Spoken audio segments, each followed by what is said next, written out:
Hey there, Mr. Redder here. Welcome back to another episode of Reddit Podcast Stories, where today, my wife left us years ago to become a van life influencer. Now she's demanding to come back. My wife left me and our kids a couple of years ago. She wanted a different life than what we had. She bought a converted van and tried to become a van life influencer. She got some followers, but not as many as it takes to be able to live off of it, I guess. She's in the city right now and her van needs repairs. We're in the middle of a heat wave and she needs a place to stay for a week or two. This is only the second time in 2 years that she's bothered to see our kids. I've done my best to make sure that they know that even though their mom is gone, it's not because she doesn't love them. I said she was working far away. Even after the divorce, I made sure she could have all the visitation she wanted. She doesn't want to stay with her parents because they're very critical of her choice to leave. She doesn't want to stay at a hotel because it will be a dent in her budget. I don't want her in my house because I don't want the kids to freak out when she leaves again. It's best if they see her in a neutral location. I volunteered to take her dogs so that she could stay at a hostel. She said I was a jerk for not letting her stay in a house that she helped pay for. I bought out her equity when we divorced. It wasn't that much. My parents said that I should just let her stay. The woman I'm seeing said that she would have understood if I let her stay. I just know what it would do to my kids. Edit. Please stop messaging me for information on my ex. I will not say more than I have. I don't want anyone messing with her livelihood. I won't tell you what her handle is or what kind of dogs she has.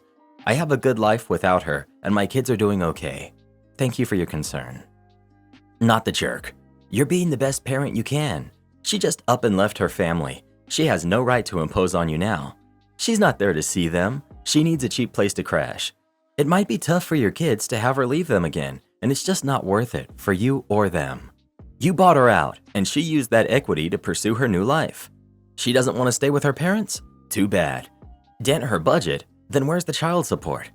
Ask your mother to speak to your ex-in-laws, or your mother can offer to host her. I told her she was out of my league and she didn't like it, so I gave her the real reason. She didn't like that either. I met this pretty chill girl at a heavy metal concert. We kept contact as we didn't live too far away, went to another concert together. Sometimes went out for a coffee or museum. We didn't see one another all too often. I didn't think too much about it. She did. While drinking coffee, she asked me out on a real date. I dodged and told her that she's way out of my league, which she is by all accounts. Needless to say, she was upset. I thought it would just be like a rejection, but she really hated me for saying this.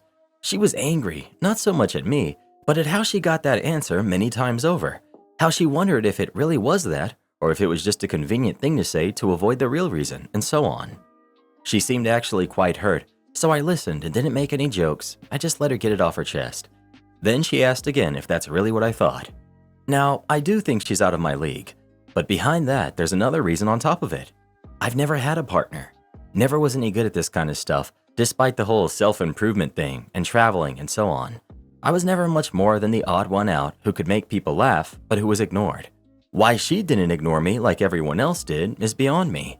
But after 30, I was done with hoping and working towards love. That wasn't in my cards, so I gave up. I stopped discussing love with friends, stopped looking for advice, stopped trying to get better socially.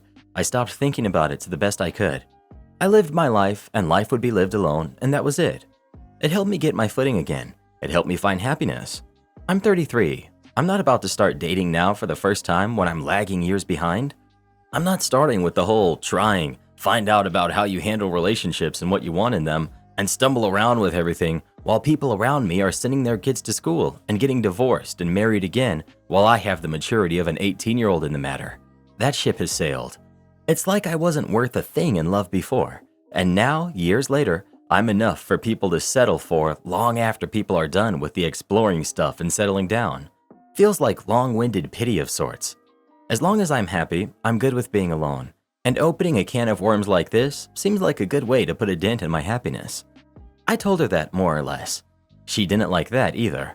Why not just give it a try for the experience? Then I asked the questions. I asked if she spent a decade without anyone showing romantic affection towards her. She didn't. I asked if she could guess what an effect this could have on someone. She guessed pretty bad. She was right. At this point, we're in two different universes. She's looking for something that I can't give. You don't spend so long alone without walling yourself off from the idea of love. That's what I had to do to be happy again. But that doesn't work with other people. She still didn't fully understand, and I don't blame her. It's a strange situation that's hard to get without going through it. I asked her if I should have just said I wasn't interested and leave it at that. She said she didn't know. And that was it. It was a weird afternoon all around, and I felt a bit, so I'm venting, but thanks for reading. Edit. Lots of people equaling giving up on love with giving up on life. Chill, and if you really think that, get off the internet. Just because I closed the door for dating and love doesn't mean I'm letting myself do nothing and rot. I have projects and stuff to do, a book to write, and places to visit. As hard as it is for some of you to fathom, you can give up on love and still be happy in life. I'm also not blaming others for having been the undesirable one. I have friends that are unfortunate looking with a lot of success. I know it's all on me. Everything isn't so cut and dry. I'm also worried by the number of people who equate going to a museum or a concert to a date. You never do that with friends? I'm sorry you feel that way, brother. Everyone deserves love. It doesn't matter when it happens. I'd say you should seek a therapist to help your deep hurt, but I don't think you will for some reason. Still, I really hope you do. OP. I'm already seeing one, although for unrelated reasons. I will broach the subject with him next time. I did also see one back then when I struggled with lack of success. As weird as it sounds, it was my way to go forward and find some footing again. I'm not giving up on that. Bro, that ship has not sailed. This is ridiculous. 33 is not the new 85. An understanding partner is the perfect training ground. And if it doesn't work, who cares? At least you now have one experience instead of zero. You blew off a great opportunity here to dip your toes into this scary pond. She approached you. You're not the undesirable anymore. From that moment on, embrace it. Call her. I hope you haven't burned that bridge. It's hard to take rejection at the best of times, but being rejected for being out of your league is extra hard to hear for a few reasons. First, it's like you're punishing her for being desirable. Second, you're making the rejection about her when it's really about you. It's not that she was out of your league, it's that you don't feel good enough. She likely would have taken it better if you said you weren't ready to date yet because it's more accurate and it's about you. Am I the jerk for saying that I was hurt that I wasn't invited to a wedding that all of my friends were? I, 28 male, used to have a friend group of about 10 people back when we were in middle and high school. Then college happened and we all drifted apart. Nothing happened to make us drift apart, just growing up and losing contact. Still friends, but not talk all the time, hang out regularly, if that makes sense. But of course, some of us stayed close friends with each other. One person from this friend group, Kayla, fake name, who's 28, is getting married in a few weeks. I didn't get an invitation, but I wasn't hurt. I understood. We didn't stay close friends. But then I was hanging out with my best friend, Bob, 28 male, who was also in that friend group, a few days ago, and he mentioned that he's going to the wedding. I was a little surprised, but I just told him I hoped he had a good time. He asked if I was going, and I told him no, I didn't get an invitation. He said that was strange because everyone else from the group was going. 2 of them were plus ones as they were dating or married to other ones who got the invite. But they were all going, and Kayla knew it and even told Bob she was really happy that the gang was getting back together on her special day. I told Bob I was kind of hurt by that, but I didn't want to make a big deal out of it. 2 days pass. Kayla calls me fuming, mad that I was whining I didn't get an invite to anyone who would listen. I told her that I wasn't. I explained to her what had happened. She said that she's been getting texts and calls from other members of the group saying that she should have included me and wanted me to put a stop to it. I said I would do my best and that I was sorry I caused her this trouble. She thanked me for the apology and hung up. I called Bob and asked him why he spread this around, and he said that he didn't mean to. He felt bad that I was hurt, and he wanted to ask someone else from the group if they knew why I wasn't invited, and she spread it around, and I guess everyone wanted to know why Kayla cut me out specifically, so they started asking her. I made a Facebook group chat with all of them and politely asked them to leave Kayla alone, that I was just hurt in the moment and vented about it to my best friend, and that's where it should have stayed. They all said okay and apologized to Kayla. Yesterday, Kayla made a Facebook post ranting about me without saying my name and said she had to hire security and give them a photo of me to make sure I didn't try to crash the wedding, something I would never do. The comments under the post were calling her out. She again called me and screamed at me that I was ruining her wedding and told me that some of the friends are considering not going to the wedding now. And now I'm just wondering if I should have kept my mouth shut or stood up for myself. Was she always this unhinged? Not that I remember. She was a little intense sometimes, but never this kind of crazy. Why did you apologize? She was very mad on the phone. I was surprised that she found out about a private conversation I had in my backyard, and I felt bad that the others were asking her why I wasn't invited so much that she felt the need to call me. If I did it again, after she made the Facebook post and then called to yell at me again, I probably wouldn't have apologized, but hindsight is 20/20. You don't know what your other friends may have said to her. You're right, I don't know what they were saying to her. They said they were just asking her why I wasn't invited while the rest of them were, but I just took their word for it. They may have been rude or badgered her, and who knows what else. You're also right that it's within her right to not invite me. Of course, I didn't mean to stir any drama at all with any of this. I was just sitting outside with my best friend having some drinks, and I admitted I was hurt that everyone but me was invited, and that's all I expected it to be. Just two friends talking. But then this whole thing spiraled into a storm that I didn't intend in my wildest dreams. Update. I finally got an answer as to why I wasn't invited to the wedding. Turns out that someone else from the group named Samantha, again, fake names all around, has a huge crush on me for years, but has been too afraid to tell me or act on it. Samantha is in the bridal party of Kayla's wedding and told Kayla that she was finally going to make a move on me at the wedding after all her bridal party duties were taken care of. Kayla didn't like this and thinks that I'm not good enough for Samantha, but she didn't say anything and decided to just not invite me and hope that Samantha dropped it. But when Samantha heard about me not being invited, she could smell the BS and confronted Kayla. Knowing exactly why I wasn't invited, and she said she wasn't sure that she wanted to be in the bridal party after Kayla would do something like this to her. That's when Kayla called me and flipped out the first time. After the group chat where I asked them to stop, Samantha was so upset that she did drop out of the bridal party, and that prompted the second phone call to blow up at me. Samantha called me this afternoon and told me all of this, apologized for everything, and asked me out for dinner on the night of the wedding, and I accepted. This might seem petty to go out on the night of the wedding, but it was Samantha's idea. And also, Kayla's crazy, and her number and social media are blocked, so I can't get any more calls if she blows up a third time. Am I the jerk for going home without my boyfriend because he wouldn't stop having conversations? I'm 24, female. My boyfriend, who's 27, and I were invited to one of our friends' birthday parties yesterday. I had work early today, so we agreed on leaving early. Also, my boyfriend broke his foot, so I was in charge of driving. Around 11 p.m., I start to feel tired, so I told my boyfriend we were going to go soon. He said yes, let me finish my conversation. I said okay.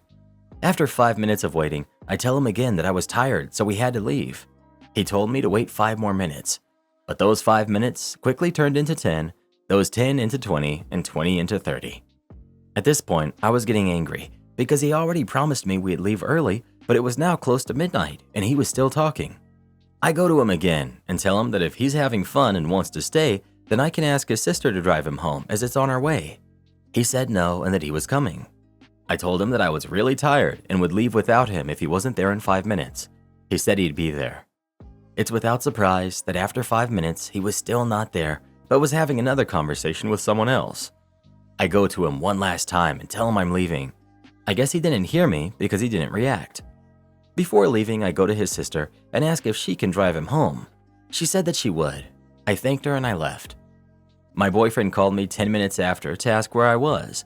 I told him I left because I was tired and he wouldn't leave. He called me a jerk and hung up.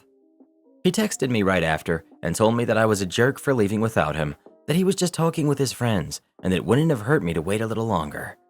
He blocked me right after that and slept over at his sister's house. I texted her, and she told me he just needed time to cool down and that me leaving without him really hurt him. No new sense from him or his sister. Was I the jerk to leave without him? Perhaps it's true that I could have waited until he finished talking. Not the jerk. The real giveaway is, it wouldn't have hurt you to wait a little longer. He had no intention of leaving early and was just lying to you to keep you quiet.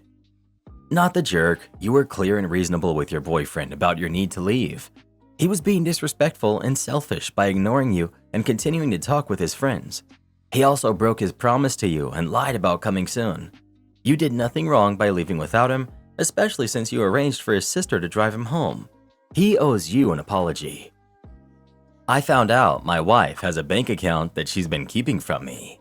To set the scene, I've been married to my wife for 10 years, and we have 2 sons who are 6 and 10.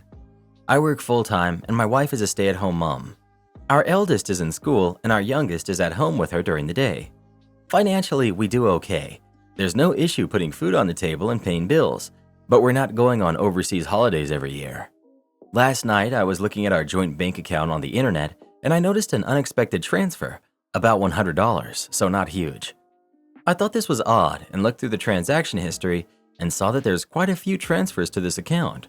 There doesn't appear to be a pattern to the frequency or amount. I confronted my wife and she eventually admitted that she has a separate bank account that she hasn't told me about. I wasn't happy about this, but what got me real upset was that she refused to show me the account on the internet as I wanted to see how much was in it and what purchases she had made. I called her a liar and untrustworthy, which I probably shouldn't have. I went to bed without talking to her again. I got up early this morning to go to the gym while she was still asleep, which is normal for a Saturday. I went through her wallet and found her bank card. On the way home from the gym, I went to an ATM and I checked the balance. She uses the same PIN for everything. There was only a few $100s in the account. The ATM only provides the balance and doesn't show past transactions. This seemed to stack up because I would have noticed money missing from our joint account if she had saved up thousands. She also hasn't made any unexplained expensive purchases, no new jewelry or expensive clothes. Sometimes there would be something new in the house, like a plant or a new toy for the boys, which I didn't notice was purchased from our account, but I just figured she must have bought it as part of the grocery shop. What I can't work out is why she refused to show me the internet banking details. I feel like she's really trying to hide something, but I can't work out what it could possibly be. And I guess this is my main question to this group. Could it be that she simply prefers to have some independence? Or could it be something more serious? Thanks to everyone in advance for your comments. Edit. Firstly, I will apologize to my wife and give her freedom financially and work on being controlling. For what it's worth, I never would have come to this conclusion without seeing all these posts. Some of you here are ruthless. I wrote this post at night and then I went to bed. I wake up to a lot of messages saying how I'm a coward for staying silent. A lot of women that are completely financially dependent on their spouses are advised to have a secret emergency fund. I'm not touching on the ethics of it, but that could be the reason. Don't forget the ethics of him taking her debit card without permission. 100% his reaction to this is going to make or break their relationship. If he can put himself in her shoes and empathize with the labor she puts into raising their kids and the amount of financial dependence she has on him and his decisions around money, then they can probably work through it. But if he demands more, tells her to close the account, doesn't try to find a compromise for both of their security, then I'd be worried that this will cause cracks in their relationship that might be hard to work through. She'll feel justified and start saving money to leave him eventually, or she'll return to the workforce. You realize being a stay-at-home mom is one of the toughest jobs. If she wants to put a little money away, let her. It's likely she doesn't feel you value what she does for the family, and she's had to find ways to make herself feel valuable. I calculated what it would cost here in Chicago to have a person collectively do what my wife does. Childcare alone here would run us over $70,000 US, and that's not including our twins due in the fall. Them alone as newborns are almost the same amount. Add in a cleaning service and a private teacher, and we're well into the six figures. If she's hiding money, you likely messed up. She's not doing anything wrong. Weird that you demand to see it. I wonder why she has a secret bank account. Sounds like a smart woman to me. If someone had been secretly siphoning money from your bank account, you'd want to know how much and why. It's not his account, it's theirs. She's not breaking into the account like he did. Yes, it's their account, meaning she has no right to squirrel away money in secret. Well, who do you think is the jerk? OP or his wife? Please let us know. I just can't get over that whole $70,000 a year for childcare thing. Reddit boy, sometimes I'm so glad it's just us and the cats. Would I be the jerk if I told my wife that her brother, wife, and baby cannot visit us for 2 weeks? My wife and I live in a seasonal tourist island in the Mediterranean in a small but beautiful Spanish stone finca on a large orchard. My wife doesn't work and I have a seasonal business. From March to October, I work insane hours, average 12 hours a day, usually in split shifts with a siesta in the afternoon, where I usually come home, eat, have a power nap, then go back to work. This month, I will do even more hours than usual, as August is peak tourist season. On the upside, in the winter, I don't need to work, because I make all the money in this season and my wife doesn't need to work at all.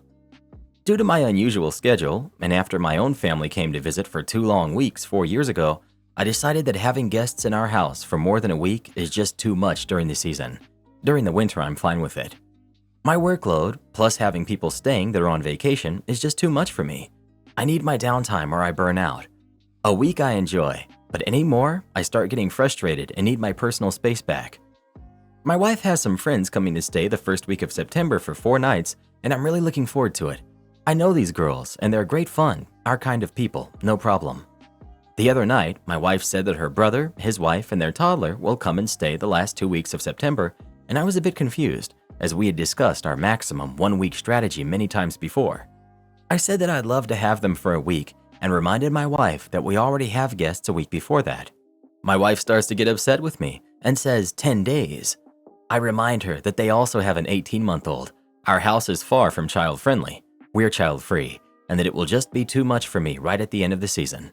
She thinks I'm being a jerk because her brother needs a summer beach vacation, and we haven't spent a lot of time with them since the baby was born, which is true. I do really like brother-in-law and his family, but also they don't really speak much English, and I don't speak their language, so it takes even more energy to deal with that from my side.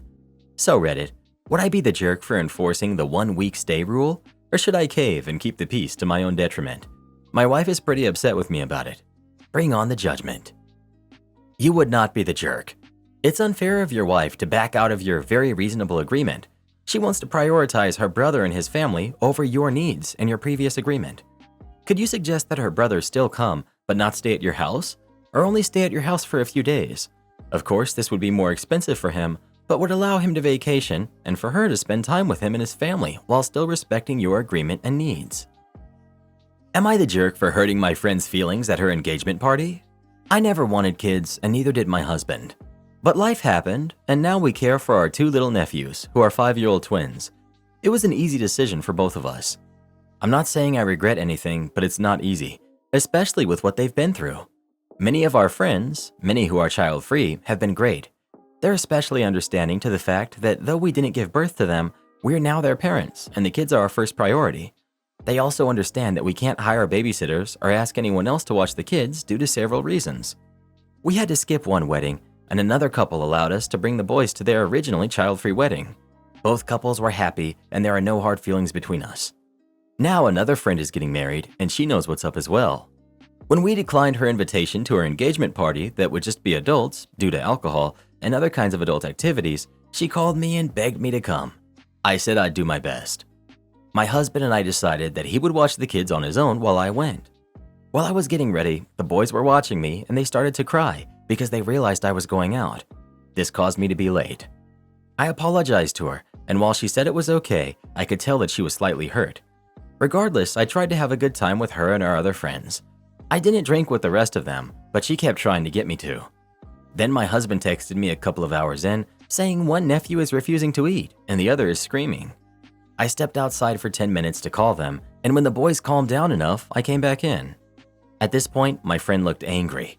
I had apparently missed a speech. She said I ruined the entire night by stressing her out with my attitude.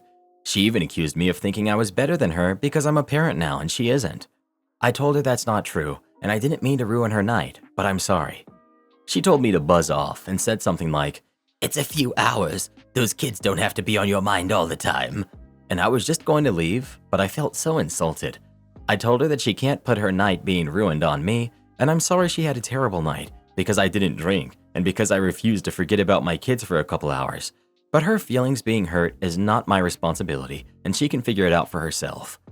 She started crying, and our friends kindly told me to just leave. While they all understood my position, they think I should apologize because it's her party and wedding, and I did hurt her after all. I haven't been thinking about this much, but I have some free time, and I just got a text from said friend telling me that I'm uninvited from her actual wedding. Am I the jerk? Not the jerk. You say your friends understand, even her, but they clearly don't, especially her. Someone being late to a party is not a reason for the host to be upset. Someone not drinking at a party is not a reason for the host to be upset. And stepping out for a few minutes is not a reason for her to be mad. Every friend that thinks you ruined her party and hurt her, they do not get it. They are the jerks. You owe none of them an apology, but you need to ask yourself if they still deserve a space in your life. That type of negativity is never needed, especially in your situation. Karen loses it when she gets busted stealing at self-checkout. I was working self-checkout today at my store, It has those self-checkouts that have the bagging area scale. People don't know how to use those and thus are bad at stealing from them. These people also happen to be the only ones in the self-checkout area at the time because grocery store thieves are very smart. I'm watching them mess up like normal, and soon enough, they just start straight up not scanning items. Some things I remember are a 2-pound tube of meat, some bread, and some sugar. I'm thinking to myself, ugh. I tell my front-end manager, and she calls a store manager up front. Manager gets there and is like, me, noticed you might not have scanned some things. They start going through the couple stuff and checking what they actually scanned. Obviously, this didn't sit well with the thieves. They, especially the woman, starts throwing rude comments at me and saying how I should have told her. Would have gotten the same reaction regardless, and it's not policy anyways. Then she throws out the classic, "She shouldn't be working here and should be fired. What's your name?" And "Let me see you outside." My name tag was flipped around and not showing my name, and I wasn't going to tell it to her. I wasn't saying anything, which upset her even more, so she was like, "Why aren't you saying anything?" All the while, her idiot companion was agreeing. Then the lady says, "Maybe I should just go to a regular register." So my store manager voids the entire transaction and takes over while I go cool off because I had teared up by then, because I tend to do that while angry. I came back a few minutes later. Lo and behold, they didn't want a bunch of their items, and those had to be put back.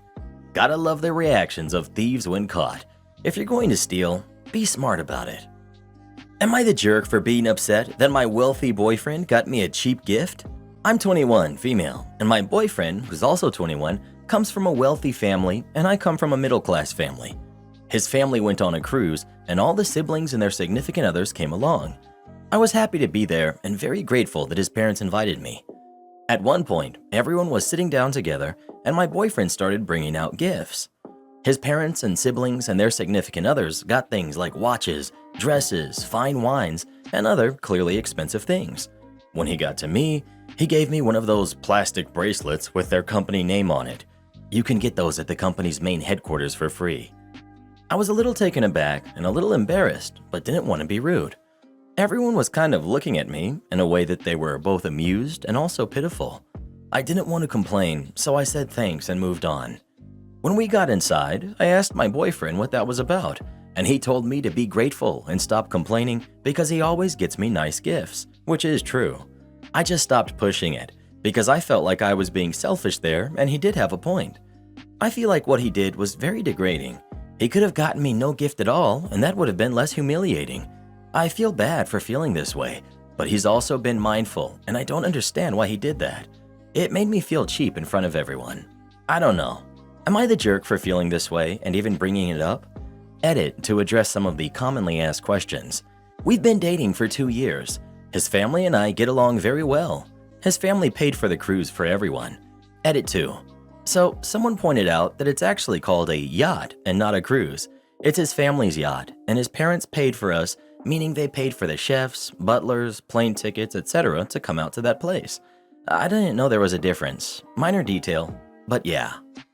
Not the jerk. Normally I'd vote the other way and have a chat about entitlement, but girl, that was a pointed dig at you designed to make you feel less than. He did it publicly and in front of all his family. I'd nope out of that relationship. It's not about the cost of the gift, it's about everything else. Honestly, I think it's not about the cost of the gift. Stop supplying when it's something that is A, free, and B, everyone present knows it's free and could go get one themselves if they wanted. Not the jerk. Even though his family might be acting very nice towards you, they may be suspicious that you are only with him for his money.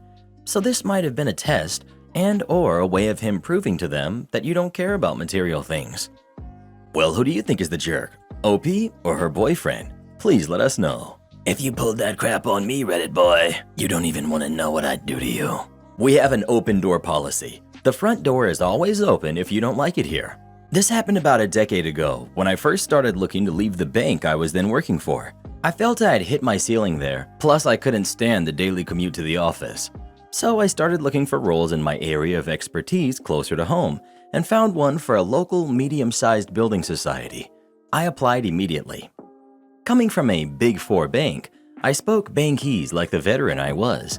aced all of the online skills and psychometric testing, and knocked my phone interview for 6. A few days later, I got an email invite for a final face-to-face interview with the manager who I would be reporting to, if I was hired. With a time and date booked in, I prepared some answers for questions I thought I'd get. Name a time you went above and beyond, etc., and counted down the days. The day arrived, and about an hour before my appointment, I received an email from the manager himself. Let's call him Dave. Dave said he was looking forward to our face-to-face to get to know me and to get a feel for me as a person, and to please bring a hard copy of my cover letter and resume to the meeting. Thankfully, I hadn't left home yet, so I quickly printed off a copy of each and ran out the door.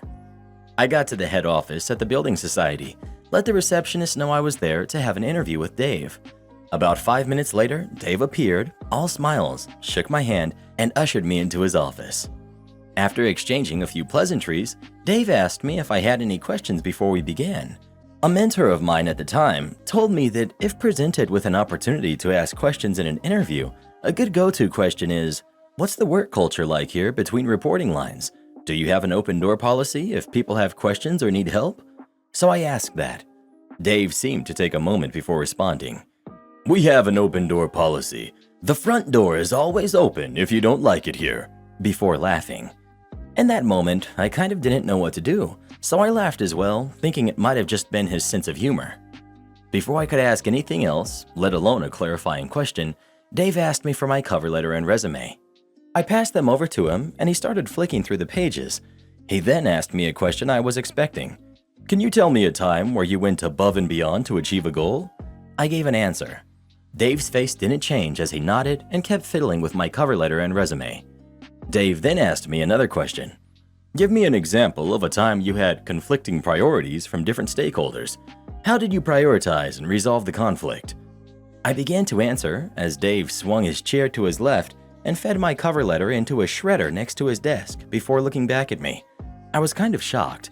I'd never seen someone do that in an interview before, so I kind of stammered. Dave motioned with his finger for me to keep going, so I started my answer again. I got a few more words out before he fed the first few pages of my resume into the shredder, then again looking back at me. I stopped trying to answer the question and asked, "What are you doing? Is this some kind of a test?" Dave grinned at that and replied, "I'm just trying to see how you react to being thrown a curveball. So far, it's not looking promising." I figured this guy was just messing around with me, and if this is how he treats people in an interview, he must be a huge jerk as a boss. So I decided to leave. As I stood up, I said, "Thank you for your time, Dave, but I think I'm going to take you up on your open door policy." He looked a bit puzzled and asked, "What do you mean?" I replied, "I hear the front door is always open if I don't like it here," and then I left. A few days later, I asked my mentor what she thought of the interview. She said it sounded like he'd been to some middle management corporate consultant retreat and was told that it was a good way to test people for resilience, but that sure seemed like a BS way to her, or he just enjoyed going on power trips. Either way, she said I did the best thing by walking out. Anyway, that's my long way to say I maliciously complied to directions to use the front door by Dave the manager.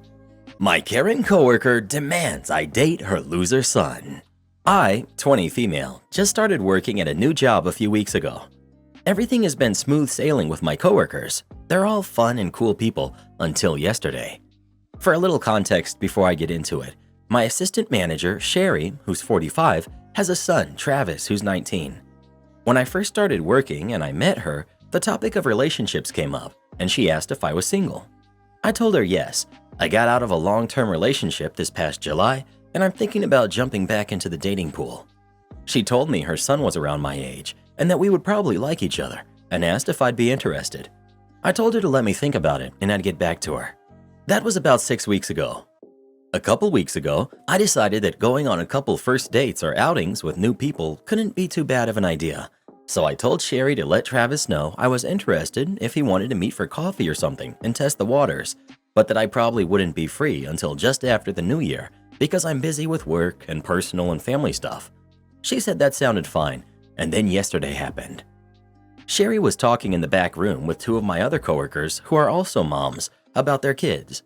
At some point, they were making jokes about spoiling their kids, and Sherry said Travis doesn't even make himself a sandwich, just goes into the kitchen and sits there and pouts, because he knows mama will come do it for him.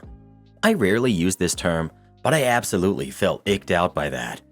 I asked her if she was being serious, and she laughed and said yes, he's just a mama's boy. As we were leaving later, I pulled her aside and told her that I wasn't interested in going out with her son anymore.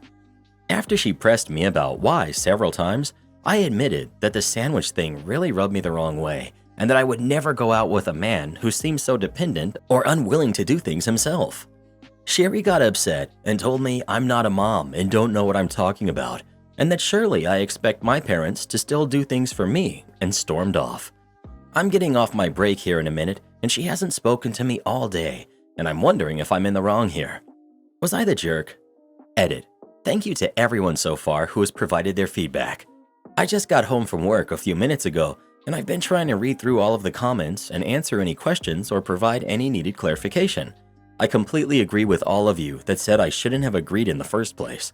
That was absolutely my mistake, and I was entirely naive about how things would play out. It seemed totally innocent, and I'm very much used to the older women in my life trying to set me up with their sons. It's not something I've had to confront the past 4 years because I was able to say that I'm taken. But now that I'm single and open to trying to meet new people again, it's not as easy to navigate. I guess I didn't think much of it since I haven't dated anyone new since I was 16, and I still look at these new date situations like I'm 16. Either way, I'm not mixing work with personal like that ever again. I've learned my lesson. Not the jerk. I guess she's sick of making his sandwiches and is hoping you'll take over that role. It was grossly inappropriate of her to make the suggestion in the first place, in my opinion. My only criticism is that you should have said no from the beginning to situations like this. If you had gone on the date and found him lacking, then I'm sure a colleague would have reacted the same way, not well. How dare anyone not love her precious baby boy? Not the jerk. Not the jerk.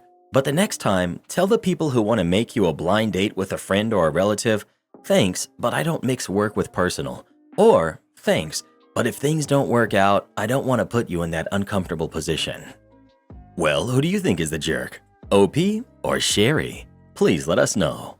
Always remember that no is a complete sentence. You're not obligated to explain yourself to these stupid people who try to push you into doing crap you don't want to do. And if you ask them to stop and they keep harassing you, that's what HR is for. I'll get the manager. Way back in the year 2000, I worked at a big box store with the yellow tag logo. I had been there for 18 months as a cashier. We recently got a new operations manager who came from computer sales and didn't really know the registers that well. This happened during his first week as manager. Me. Okay, sir, that will be this much. Customer. Fine, here. Tosses card onto the counter. Card declined. Me. Sorry, sir, your card declined. I can run it again, or we can try another card if you'd like. Customer. Run it again. I know there's over $1,000 on that card. It should work. I swipe the card again, and it's declined. Me. Sorry, sir, it's been declined again. Customer. It has to work. Is there anything else you can do to approve it? I can try to run it manually, but that will only help if your magnet strip is damaged. Try that then. I manually enter the details, and it's declined. There must be some way to force or bypass that. I know there's money on that card. Me. I'm sorry, sir. If it's declined by the card company, there's nothing I can do. This is BS. I know there's money on that card. Get your manager, now. Me. Okay, sir. Just a moment. Manager approaches and stands behind the counter next to me. Manager. Hello, sir. How can I help you? Your employee keeps declining my card, and I know there's plenty of money on it. You need to override it. Manager attempts to run the card, declined again. Manager. Sorry, sir. It was declined. I know that. You need to override it so I can take my stuff and go home. Manager turns 90 degrees to face me. Manager. It declined. Is there anything we can do to override it? Me.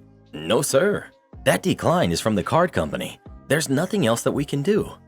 Manager turns 90 degrees back to the angry customer. I'm sorry, sir. I've spoke with one of our experts, and he informs me that there's nothing else we can do with this card. Would you like to sign up for our card and save 10% on your purchases today? Customer angrily stomps out of the store. Am I the jerk for taking an Uber to a wedding so I wouldn't be late? My sister got married last weekend. I flew into town and my parents insisted that I stay with them instead of a hotel like I wanted. My parents are consistently late for everything. I think it's a Latin thing. I hate being late. I think it's disrespectful. The wedding was at 2:30. My folks live about half an hour from the church. Noon rolls up and my folks aren't even getting ready yet. They're adults and I am over dealing with them. I get ready, I send for an Uber, and I'm at the church at 2 o'clock. I check in with my sister. She asks me if I had any problems getting my parents to church. I told her that I came by myself. She blew up on me and said that I was responsible for getting them there on time. Well, nobody asked me to do that. I didn't even want to stay there. So now everyone starts calling my parents. They're getting ready. They were about 35 minutes late. The service was shortened because there was another wedding later that day. Everyone's still mad at me for not getting my parents there on time. My aunt said that I'm a jerk for messing up the timing of the wedding. My mom says it's my fault for not reminding them to get ready. Am I the only one who thinks adults should be able to be on time for their own kid's wedding without help? Not the jerk. If they need to be reminded to get ready for their daughter's wedding, they need live-in caretakers. Unless you were specifically asked to get them to the church, that's not your job. If your sister truly thinks you messed up the wedding by being on time, I think it's a good time for some space between you and your family. Not the jerk. This sounds like a classic missing stairs situation where nobody wants to yell at the problem person directly because that person is never going to change. So they instead yell at everyone else for not managing around the problem person. You now know going forward never to stay with your parents again or be put in a position where you could be seen as responsible for them. This is the kind of thing that's easy to say on the internet and less realistic to do in real life. But I kind of wish your sister had just started the wedding on time and locked your parents' lazy selves out of the church. Am I the jerk for not sharing ownership of my dream car with my boyfriend? I entered my current relationship with a car that I purchased while I was in college. At the time, my boyfriend did not have a driver's license or vehicle of his own. For a year, I pushed him to get his license, offered to teach him in the little banger that I had, even drove him to the DMV and bought the book for his G and M license. He neglected to even open them. After getting tired of paying for repairs on this car, a 2008 Yaris, I decided to go to the dealer and trade it in for a newer car, a 2016 Juke. Again, I offered to teach him how to drive and pushed him to take the test for his G1. After almost a year of owning the new car, he finally went and got the G1, and I started giving him driving lessons.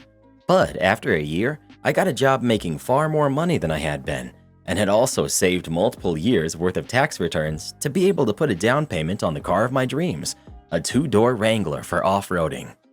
My boyfriend is atrocious with money, has been bankrupt in the past, overspent on money to the point of me needing to cover 100% of the bills, often leaving me to make the choice between making a car payment or pay for groceries. We had a plan to purchase him a car with a loan he was approved for, but in his time off, he spent all $15,000 of it. Frustrated, I drove to a Jeep dealer and traded the Juke for a Wrangler, making myself the sole owner of the vehicle, not wanting to have his irresponsibility affect my credit any longer. He blew up, saying that the Juke was his and it was the car he was supposed to learn to drive in. And I was supposed to keep it and keep making payments on it so he could have a car too.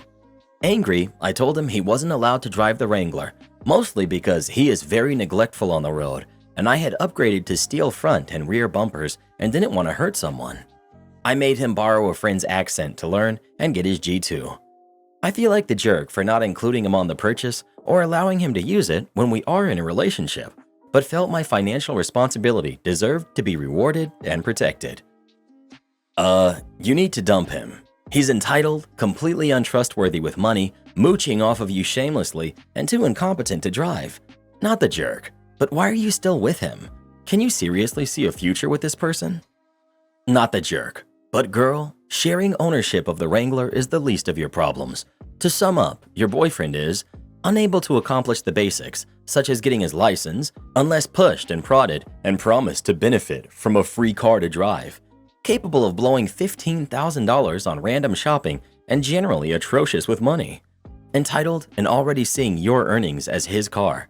Completely unconcerned with being a fully supported trophy boyfriend while you pay 100% of his bills.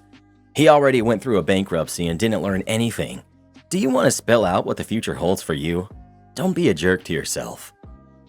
Honey, why are you out here trying to build a boo? Stop. He is irresponsible, has no drive or ambition, can't motivate himself to do anything, and to top it all off, he's broke. What are you doing? Listen, I can understand supporting your man, but you gotta have something to work with. It's like when you buy a fixer-upper house. You know you gotta put in the work, but you do it because the house has good bones. Now take a step back and look at your man. Does he have good bones? Girl, take your car, take your money, and take your sanity and leave him. My judgment, not the jerk for the car, but you're the jerk if you keep investing in this absolute waste man. Not the jerk. But where are you girls at who will give guys like this a chance? I have a job, my own place, my own car. I've been told I look decent and that I'm funny. But for some reason, every girl I try to go out with just turns me down. They say they just want to be friends or see me as a brother. Meanwhile, you've got losers like this guy who have no problem getting a girlfriend. I just don't get it. Am I the jerk for refusing to pay for my son's dental surgery? I'm divorced from my son's mom, and she took the easy way out on the financial arrangements. Basically, I got stuck paying things that are certain, like our son's private school and extracurricular activities, where she's responsible for their health insurance and medical bills and their nanny. She doesn't pay much for coverage, and our sons don't need medical care. Until now. Our 8-year-old super cute son has a tooth growing from the roof of his mouth, and it needs to be removed quickly.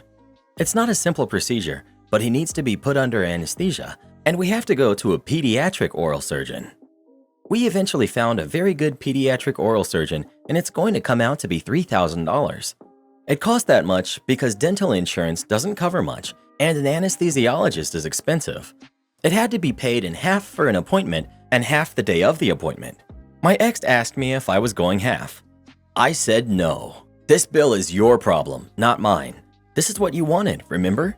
You spent the last few years with so little childcare expenses that you got used to it. She went on to say that she doesn't have that kind of cash laying around, and it doesn't make sense to put it on a credit card with interest rates. I told her to go sell blood. I don't care. And yes, I actually budget my money and could pay all of it, and it wouldn't be that big of a deal. She ended up having to take a loan from her credit union to pay for the surgery. Our son was always going to get his surgery, and there was no delay. Edit. Removing the tooth quickly had more to do with trying to get the procedure done before the holidays than medical necessity. Everyone sucks here. Your wife for trying to renege on the agreement, and you for sounding more interested in sticking it to her than your son's welfare. I see the statement that his care was never in question and presume that you would have stepped up and paid if it really had been an issue, so partial credit. But for the sake of your kids, you two need to start acting like co-parents instead of squabbling toddlers. I was this kid once, and believe me, he knows about the squabbling and the fact that his dad said what he did and so on, and it's making him feel bad. Way to upset a kid that has to go through a scary procedure. OP, you're right about the money, but you gotta take a deep breath and lose the vitriol. There's no way it's not affecting your super cute son. Please, don't put him through years of this. Not the jerk for holding your wife to her side of the bargain. When you didn't pick up the slack for her, she found a way to do it herself. That's fine. You do kind of sound like a jerk though, to be honest, just like petty and bitter. You two should probably have a conversation about big, unexpected expenses. $3,000 isn't too bad from what your financial situations sound like, but if it were $30,000 or some other amount, neither of you could have expected to pay a loan without incurring a significant hardship. You should have a plan right now. Not the jerk. Everyone on here saying you are living in a dreamland. If you took their advice, your ex would stick you with everything. The bottom line is she figured it out, and it got done. If you had said he'd never had the surgery, then you would be the jerk. But sticking to your agreement and not wavering just because it's inconvenient for her is not bad. It's life. You're the jerk and behaving like a jerk to boot. Your son needs medical attention and you can help him, and you're refusing to because you hold a grudge against his mother, who you once loved enough to marry and have kids with. It's petty and cruel of you to behave this way. Don't let your bad feelings cloud your better judgment. Well, who do you think is the jerk? OP or his ex? Please let us know. Am I the jerk for asking a friend to split the cost of a meal that he ate a significant portion of? My friend and I went to dinner over the weekend, but still have not settled this issue, so we decided to take it to Reddit to see what you all think. Usually when we go out together, we each only pay for what we order. That way, if someone wants a more expensive dinner or to have a few drinks, the other person isn't stuck paying their bill. Oftentimes when I go out to eat, I will save about half my meal so I can have an easy lunch or dinner the following day. This past weekend, we went to a new restaurant and we were excited to try what the place had to offer. So when my friend asked if he could try some of my meal, I willingly obliged. He then proceeded to eat the majority of what was left on my plate, which was almost half of the entire meal. When the check came, I asked him to contribute some money to my meal since he had eaten such a large portion of it and made it so there was no longer enough to make a meal out of it. He claimed that since we had always agreed to pay for what we ordered, he shouldn't have to pay for extra since he wasn't the one that ordered the meal, and I had willingly let him try it. I then explained that I had expected him to take a bite or two, not eat a meal's worth of food on top of eating his own entire meal. He claimed I should have specified that he could only have a bite or two if that was all that I was willing to share. I understand that we had an agreement to pay for what we ordered, but I think it's kind of a jerk move to eat what was essentially an entire meal of someone else's and then expect them to pay for it. So what do you think, Reddit? Am I the jerk? Edit. Since this has already come up a few times, I wasn't paying attention to how much he was eating off my plate. At this point, he had already finished his entire meal, so I didn't expect him to have enough room to eat another half a meal. On the flip side, he knows that I often split my meals to take home the extra for the next day, and even admitted as much during the conversation about the bill. I also ended up paying for everything I ordered. Edit 2. It should be noted that he admitted to knowing that I intended on bringing leftovers home for later, and that was why he didn't polish it off completely. I had already asked for a to-go box for the food by the time he asked to try it, and we were simply waiting on the box and the bill. Not the jerk. Was a jerk move on his part. Time to accept his judgment and pay for the next meal. Not the jerk. There's a difference between asking, "Can I try some?" versus, "Can I have the rest of that?" I doubt you'll get your money, but I would never let this person try some of my food again. My principal tried to get me fired, so I got her fired from the district. I was in my mid-20s, fresh out of grad school and ready to start my teaching career. I got a job at a Title I elementary school near my home teaching art, and I was super excited that I could walk to work. However, I was so far into La La Land that I didn't notice any of the warning signs. Warning sign number 1. It was a week before school started, and I had called and emailed the school office staff and my principal to ask about getting my keys and a badge so I can start seeing what I needed to do to get ready for the school year. No response and no answer from either. So I called the district office and asked when and where I could pick up my keys and badge. 2 days before school starts, I get an email from my admin that I should have been more patient and not have contacted the main office about my keys and a badge. I finally got everything and was able to get into my room and was horrified with how much I had to get done. Apparently, they had used my room as storage, so it was loaded with tables and desks stacked on top of each other, 8 filing cabinets, and well over 100 chairs stacked all around the room. I managed to clean out the space with help from my awesome custodian. Shout out to all custodians who are the secret backbones in helping teachers get ready for the school year. Hurdle number 1 finished. Warning sign number 2.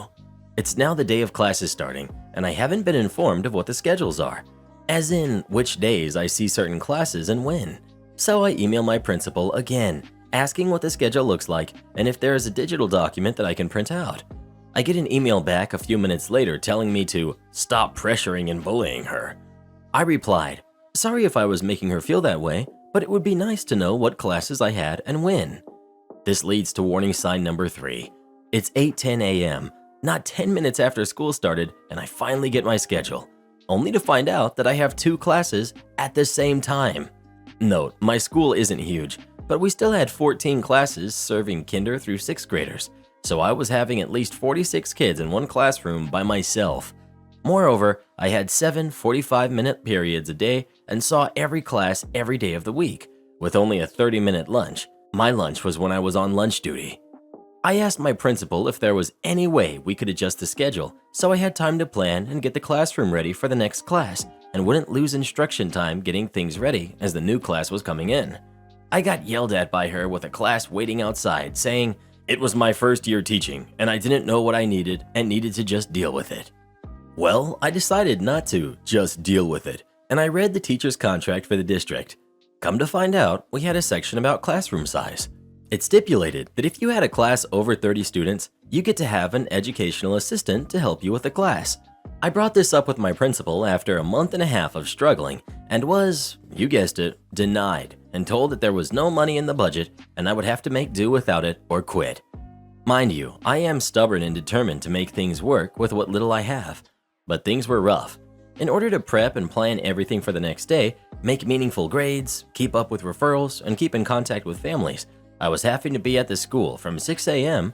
when the morning custodian arrived till 9 p.m. when the night janitor was leaving on weekdays, and then also use my weekend time to continue to plan and grade. When it came time for my first teacher evaluation, I was dreading it. However, I got all satisfactory marks from my principal. I was shocked. Little did I know this was a plan she had all along. A few more weeks pass, and I've had it. I talk with our union about the double classes and say it's not sustainable, and a classroom my size can't safely fit more than 30 students, let alone 46 students, and they said they would handle it. And another few weeks go by and nothing. It's now the week of Thanksgiving and conferences are over, and I get to not worry about anything for 2 days. So I decided to go to a potluck dinner with some old friends of mine. So here's the best part, and maybe the part that saved my career and even maybe my sanity.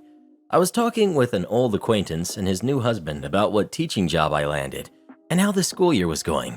I let it slip that even though my students were amazing and had such creative minds, it's frustrating to me that I don't have the time to give to them that they deserve, and with 2 classes at once, it's hard to get around to everyone in the class in just 45 minutes. I noticed the husband raise his eyebrow and ask me what school I worked at, so I told him, what harm could it do? Ladies and gentlemen, and everyone in between, little did I know I was talking with my principal supervisor. I found out the next Monday when my admin stormed into my room at 8:05 to scream and yell at me, threatening to fire me and make sure I never work in education again. I was shocked and confused at the time. However, later that week at our staff meeting, we talk about a change in the schedule and how only 1 class would be in my class at a time for an hour now, and I would only see them twice a week instead of all 5 days. It was magical. The kids were happier. I was calmed, was able to help each individual student if they needed it, and was able to plan enough throughout the day so I could leave at 4 p.m. Sad to say, my happiness didn't last forever.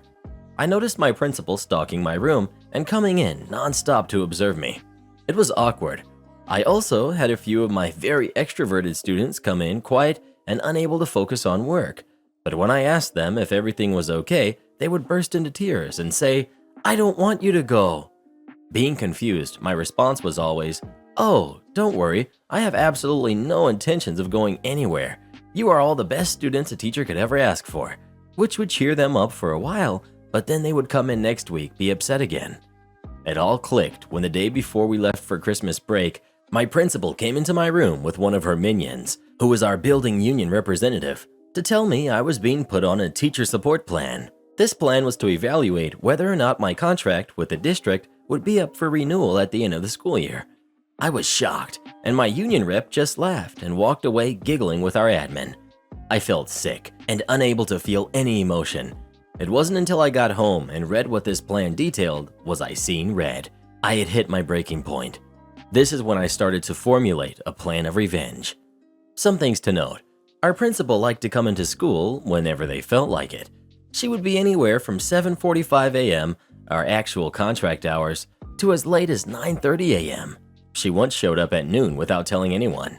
I also knew that she had kept renewing a certain after-school care contractor that wasn't free to families, but they got money from district to offer it for free. I also knew that this person running the after-school care was dating and living with our principal. So during winter break, my acquaintance and his husband called and asked if I was free to get drinks over the holidays. I love a good cocktail, and I needed one. When we met up, I wanted to talk about anything other than school stuff. I just wanted to keep my mind off of school drama. But the new husband brought up if things were better after he had talked about the double classes. That was when I found out that he was her boss. I asked, "What do you mean? You talked to my principal? How do you know her?" New husband, "Oh, you didn't know? I'm the supervising administrator for that cohort of schools." My jaw dropped and I started to hyperventilate. The husband was startled and asked what was wrong. So I told him. I told him everything. How she yelled and threatened to get me fired. how she put me on this support plan, and how she just kept observing my class without notifying me. His face went from a concerned look to surprised Pikachu face to red with anger.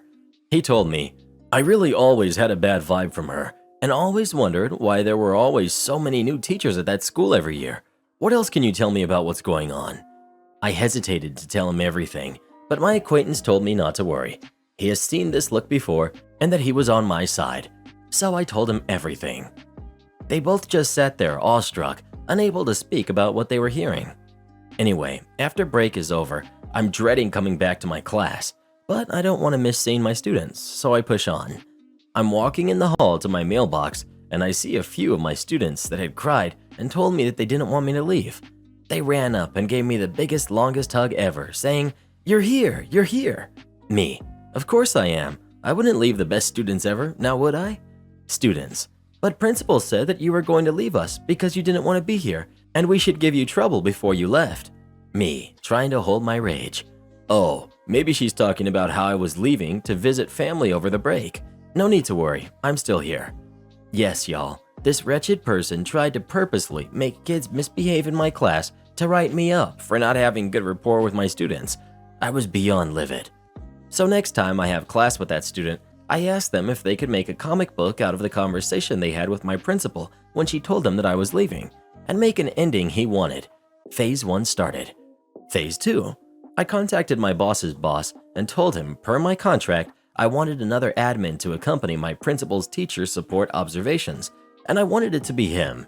He said absolutely, but not to tell my principal just yet.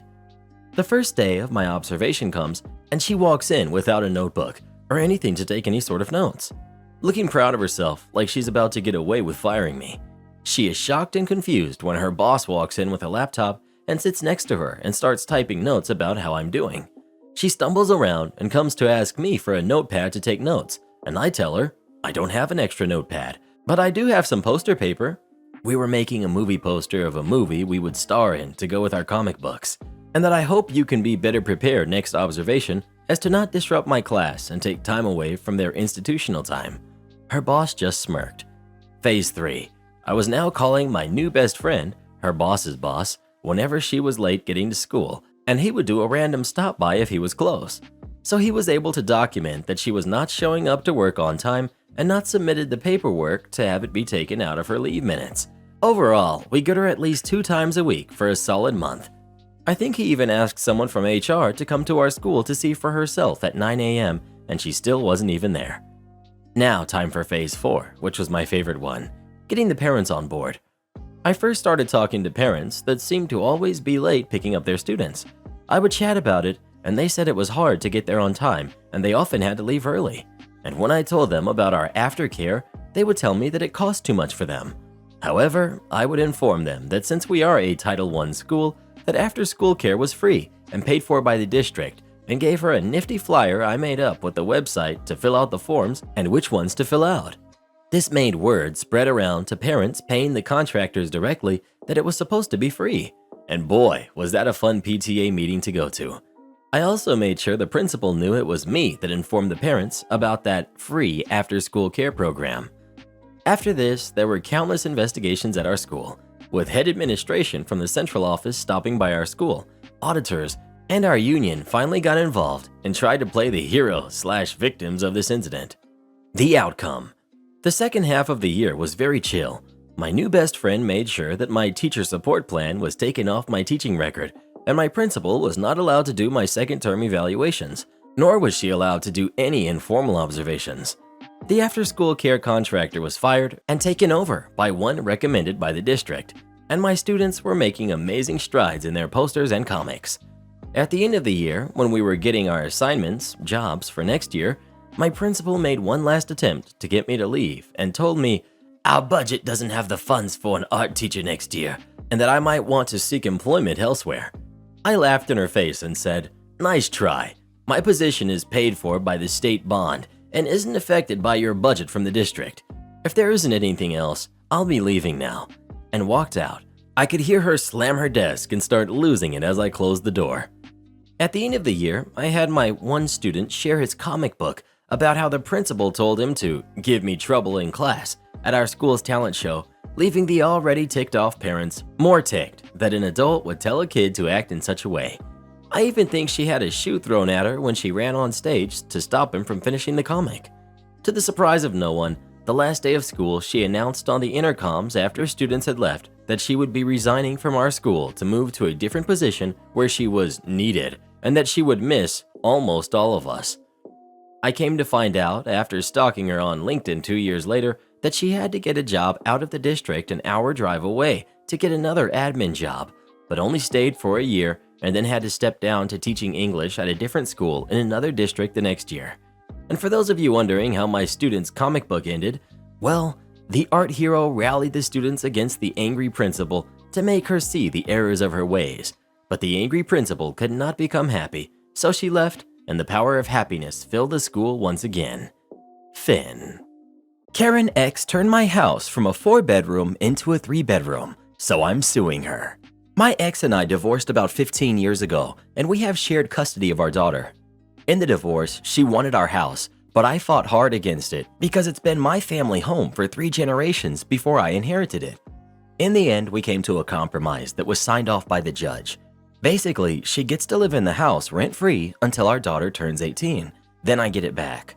I had to pay the utilities, maintenance, and property taxes the entire time. In addition, she can't make any modifications or upgrades to the house without my written permission. She's solely responsible for the cost, and the work has to be performed by an insured and legally licensed professional. I've been sending her move-out notices for months in anticipation of my daughter's 18th birthday, and recently that came to pass. The day after, I showed up to the house with a contractor because I wanted some work done before I moved back in. At first, she refused to let me in until I reminded her that I'm the legal owner of the house. According to our divorce agreement signed by the judge, she's no longer allowed to be there, and I'll call the police if she doesn't let me in. She got the point and opened the door. I was surprised nothing was packed, and it didn't seem like she was moving at all. We were arguing as I walked through and inspected my house. She wanted extra time, and I told her to be out by the end of the week or I'll have her stuff thrown out. When I walked into the living room, I was shocked into silence. The living room was expanded by a wall being torn down and having the bedroom that was once there merged into it. She turned my 4-bedroom house into a 3-bedroom one. I know I didn't sign off on this, and from the looks of it, the work was probably done by her boyfriend and not a professional.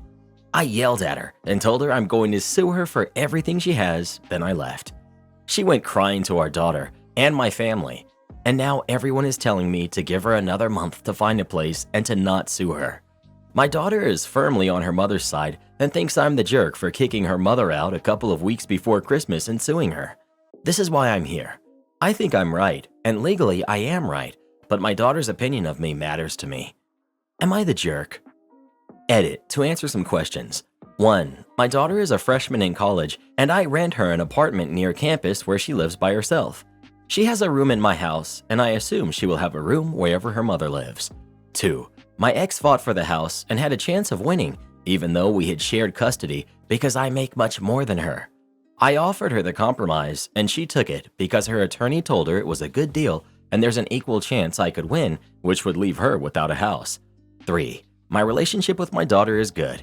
She didn't tell me about the renovation because early on I told her I don't want to talk or hear anything about her mother unless it's something that's affecting her, my daughter, negatively. My ex was done to me, and I wanted to spend time with my daughter building new memories.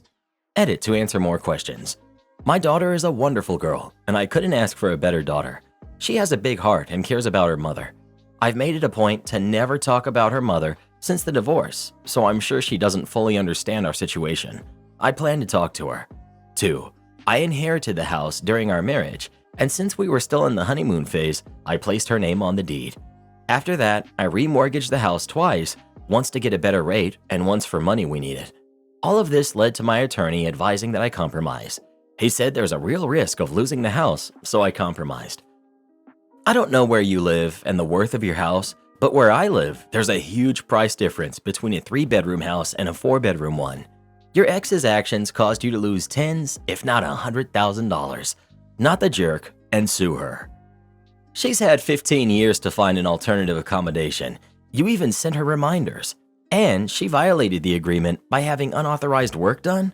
Yeah, just know. Kick her out, not the jerk. Not the jerk. Christmas is a day.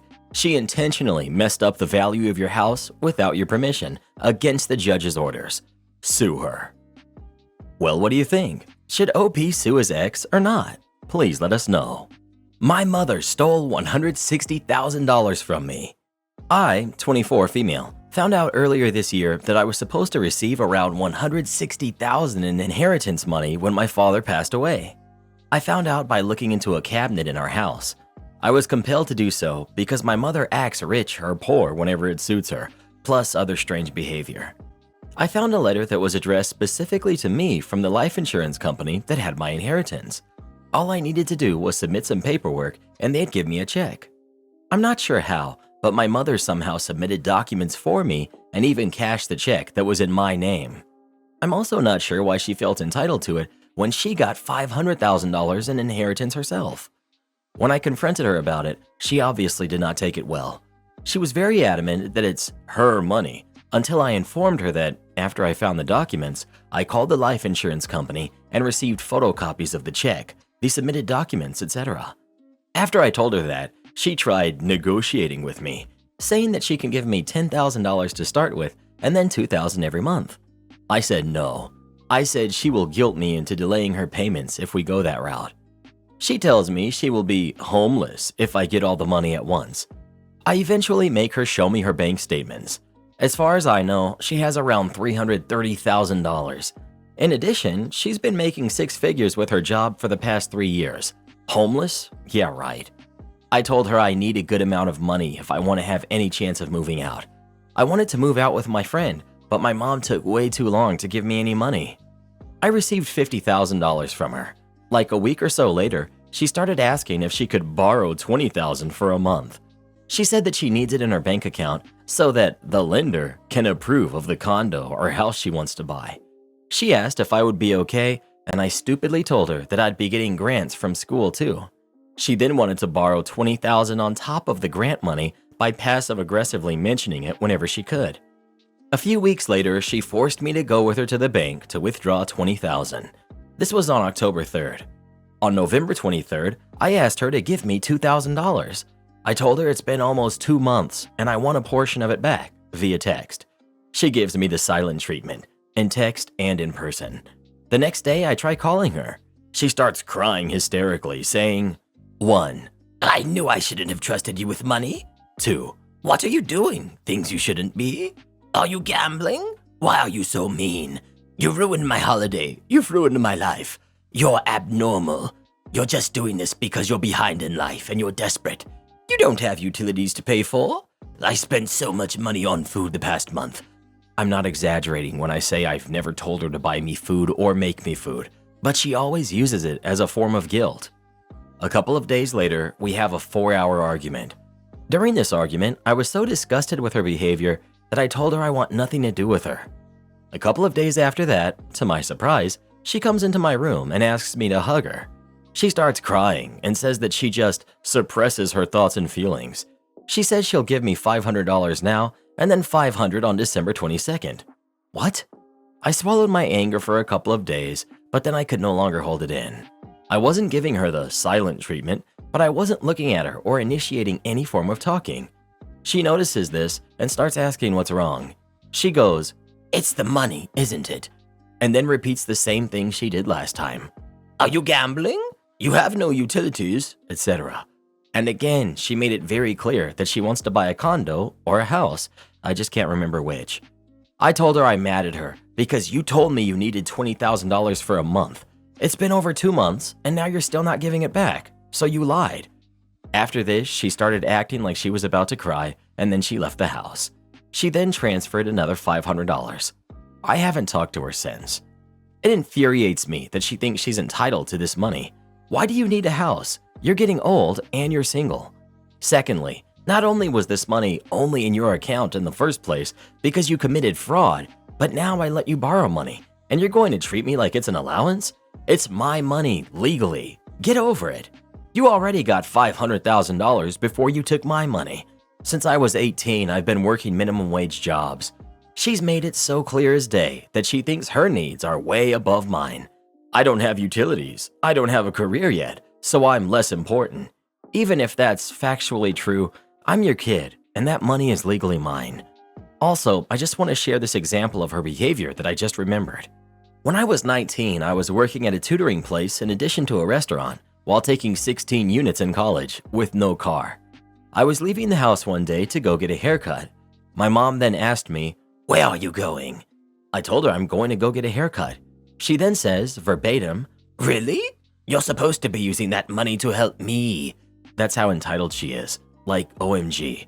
At this point, she received $660,000, while her kid, who is a full-time student with 2 jobs and no car, is not important enough to use the money they earned from their job to go get a haircut. I'm so mad, and I just have a huge problem with getting this taken care of because I hate making people uncomfortable. This is also why I usually cannot blindside a person by randomly bringing an issue up.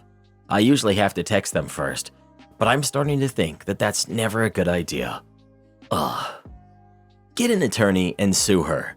She's manipulating you left and right.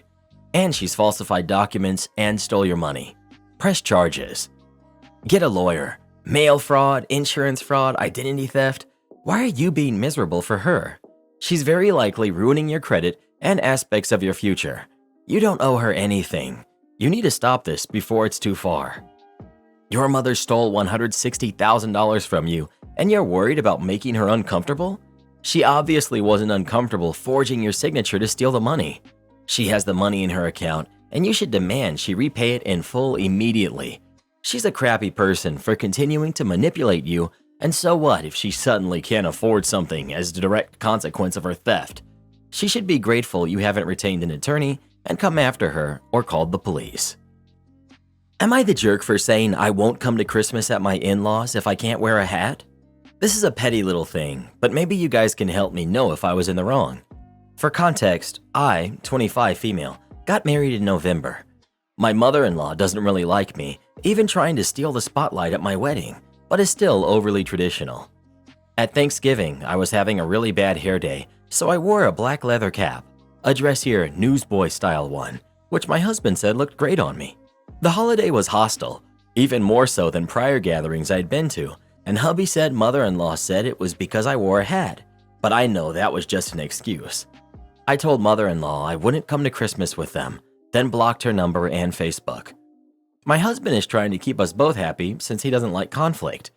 He wants me to come to one more celebration to see if maybe people are getting used to me. He's told mother-in-law she needs to be nice and treat me as part of the family since I am, and that if I feel unwelcome at Christmas like I did at Thanksgiving, that we won't attend future events and she won't see him much anymore. I understand why he wants me to give her one final chance and haven't had any conflict with him. Marriage is about compromise, and I get that he doesn't want to cut her off since she's his mother, but I just don't want to be involved with her unless I have to be. I wanted to see if mother-in-law was listening to him, so I asked my husband to request that I be allowed to wear the same hat to Christmas. Hubby said he thought I'd worn it since I'd had a bad hair day, but this time it's a statement that they shouldn't treat me as an outsider. Either because I wear hats all the time, right now it's just a sports visor, which I never wear to a holiday, so it's not like I'm doing that, or they just don't like me. If they won't let me wear a hat, what else are they going to restrict about me? Let me be me or I won't come over, period. My husband agreed and relayed this to mother-in-law, and she's been asking him why he married the devil. He's growing tense with me, and I told him he'll probably have to pick a side sooner or later, and that I never intended it that way. He spent last night at a friend's house because he needed to think. I feel bad because I care about him and know conflict stresses him out. I told him to text me when he was ready to talk. He hasn't yet. My friends think that my hat request was unnecessary and maybe I strained my relationship with my husband. I think he just needed space to think because conflict stresses him out. So I gotta ask, am I the jerk for saying I won't come if I can't wear a hat? Update. My husband just texted me saying he just got off the phone with his mother. He told her off for calling me the devil and said that if I can't wear a hat, he's not coming either, and that she really should get over her antiquated BS. She did not respond well.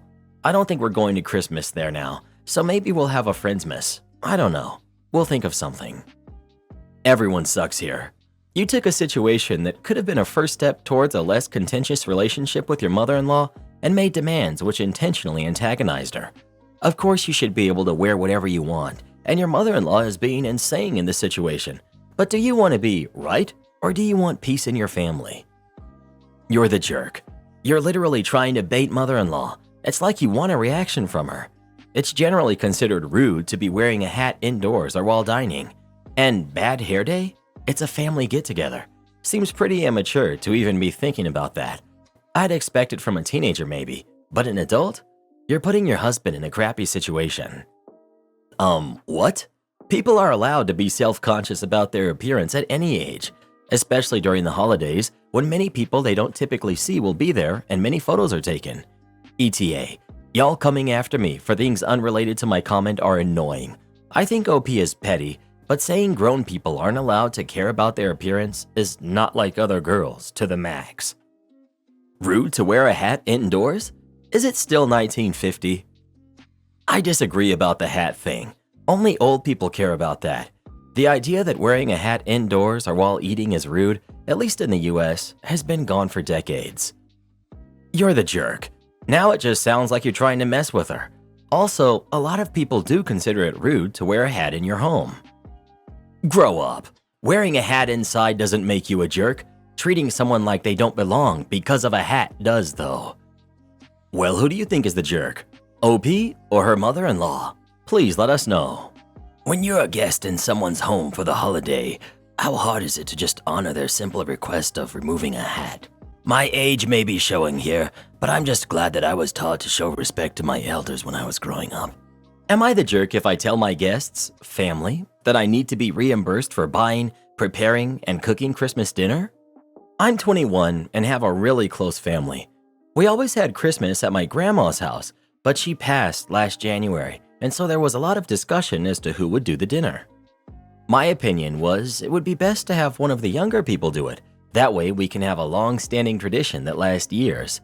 There was some arguing back and forth between me and my aunt, but finally she said, fine.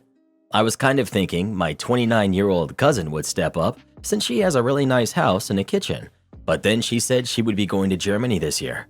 Finally, after a month of no one volunteering, my mom said I had really upset my aunt and I needed to do Christmas this year since I was so adamant about a young person doing it. I was not going to be proved wrong, so I said I would. So a couple of things. I'm a good cook, so I'm not worried about that part, but it's way more expensive than I thought it would be, especially with inflation. I also realized that my apartment is way too small, so I rented a really nice Airbnb for the day.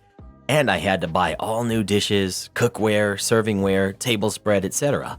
This is going to cost me about $4,500, and that's going on my credit card. A 21-year-old putting $4,500 on their credit card to host a Christmas dinner for their family. Only on Reddit. So we're having between 20 and 25 people, and I don't think it's unreasonable to ask them to pay between $250 and $300 each, so I'm not financially ruined by this. I'm a first-year teacher, and I can't afford that. When I told my mom about this idea, she said, "Don't you dare even consider it." Her argument was it was my idea, and I even argued with my aunt. All my grandma's stuff packed up, and it's in great shape. I didn't need to get a whole new spread from Pottery Barn, and why didn't I just ask someone else to host? And I could cook, and that my grandma never once asked for anything in return, so this could splinter the family. She said, "Admit, you bit off more than you could chew. Take everything back, cancel the Airbnb, and ask for help with hosting and cooking." I said no, I could do it, but I needed money. She said I was embarrassing the heck out of her and she may not come. My own mom threatening to not come to my Christmas is making me feel like a jerk. Am I, or would I be? Edit. Thank you for the input. I will be calling my aunt and trying to work this out, and I will return all of the stuff I can and cancel the Airbnb. Edit 2. This has blown up more than I could ever anticipate.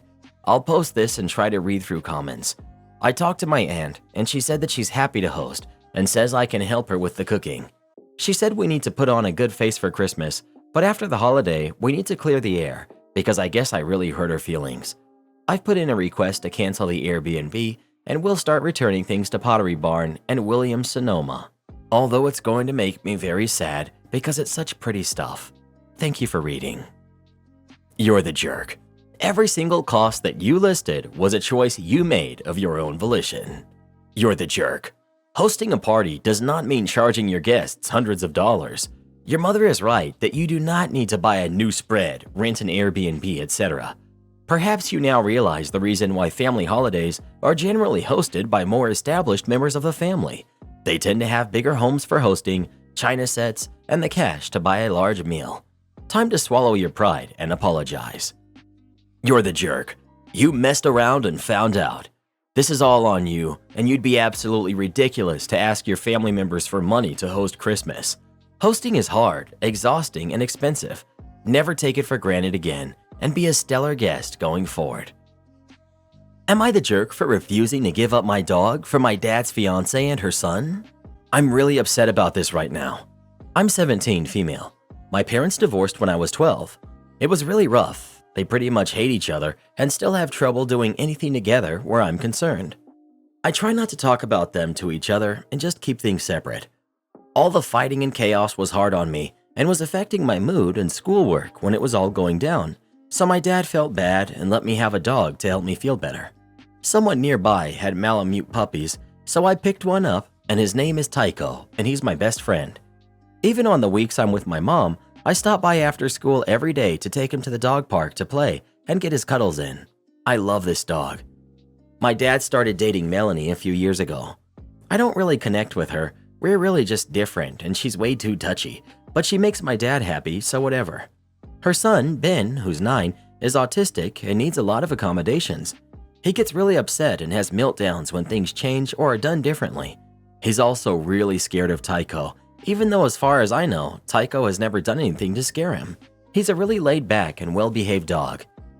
Dad and Melanie recently got engaged, and they want to go ahead and move her and Ben in so that they can get rid of their apartment and save money. My dad told me about it and said that since Ben is afraid of Tycho and needs a stable environment at home, Tycho is going to have to go somewhere else. My mom's townhouse doesn't have room for him, and my grandparents aren't in good enough health to look after a big dog, so we would have to rehome him. I admit I didn't take it very well, and we had a big fight. I told him that no way was I going to give up my dog, and I'm going to college next year anyway, so they can put off the move until the spring when I can find a place to take him with me. My dad says they need to do the move over the holidays, and Ben is more important than a dog. I told him if he gives away my dog, I'll never forgive him, and that he obviously thinks Ben is more important than me too. My dad is mad because I'm making this a choice between me and his fiancée basically. Melanie is having second thoughts about the engagement since I don't want to live with them.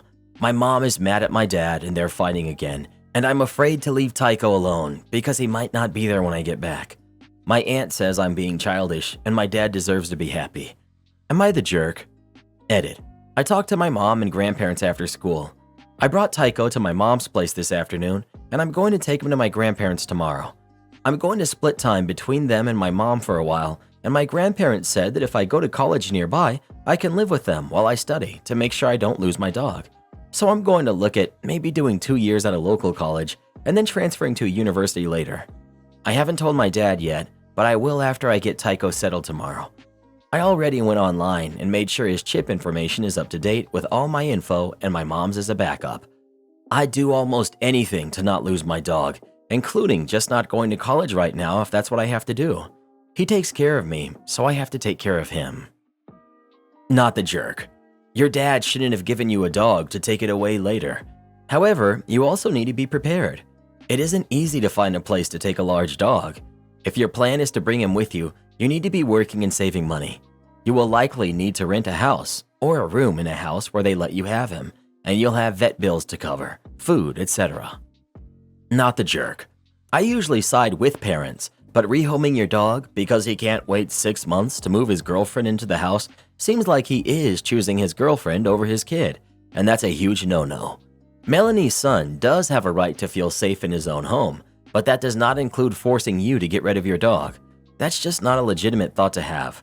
Maybe Melanie should have second thoughts about your dad. Not the jerk.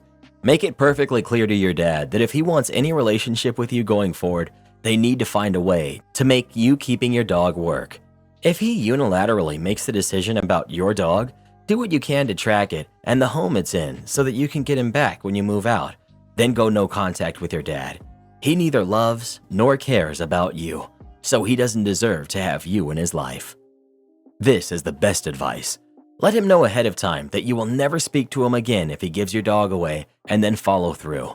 I have a friend around my age, 50s, whose stepmother gave away her dog. She has not spoken to her father since that day, and she does not regret it. Am I the jerk for not wanting my friend's little sister to crash our Dungeons & Dragons campaign? I, male 22, have a tight friendship group with R, L, and V, all male 22. We met at our local Dungeons & Dragons club and have been hanging out for years. We've been doing this great campaign for about a month now, and we'd been planning to have our campaign finale with themed snacks, drinks, and decorations in V's apartment. He has the biggest because he shares it with his girlfriend. V also lives with his little sister, A, who's 11, after his mom passed a few years ago. The plan had been for his girlfriend to look after A at her parents' place, but the day of, he messages us saying that she can't babysit anymore because her mom fell on some ice and was in the hospital. He offered that we could either rearrange or could do it with A there. She'd just play video games in the background. Immediately, L and R say they don't have an issue with her being there, and we could even make her her own character for the campaign. I couldn't understand this though. It was meant to be just us, and putting in a random new character in the finale would ruin it. Plus, A is super clingy to V, so I knew it would take his attention off the campaign if she was there. I asked V if he couldn't find an alternative babysitter before the evening so we could still do this as planned. He said he didn't want to put A with someone she didn't know so last minute for something easily rearrangeable because he knew it would upset her. I got annoyed then at him calling our event rearrangeable and called him out on it. He said I had to be joking if I thought a Dungeons & Dragons campaign was more important to him than his little sister's comfort. I said I absolutely wasn't saying that, but I wasn't prepared to have our night turned into free babysitting. V said he had already offered to rearrange and that I was free to host myself sometime if I had such a problem with his sister. This was uncalled for because he knows I can't host because I don't have the time or space to prepare or clean them up. L and R both privately messaged me and basically said I was the only one who cared and that we should be sympathetic to V's situation. I have a lot of respect for V, but I still don't see why he couldn't have just put A with a babysitter for an evening so our plans didn't get ruined, or why his girlfriend couldn't take her to the hospital too. How is not wanting some random kid at our game night an issue? They ended up hanging out that night. I was invited, but I didn't go, and doing a one-shot campaign, which also annoyed me because we always play Dungeons & Dragons together.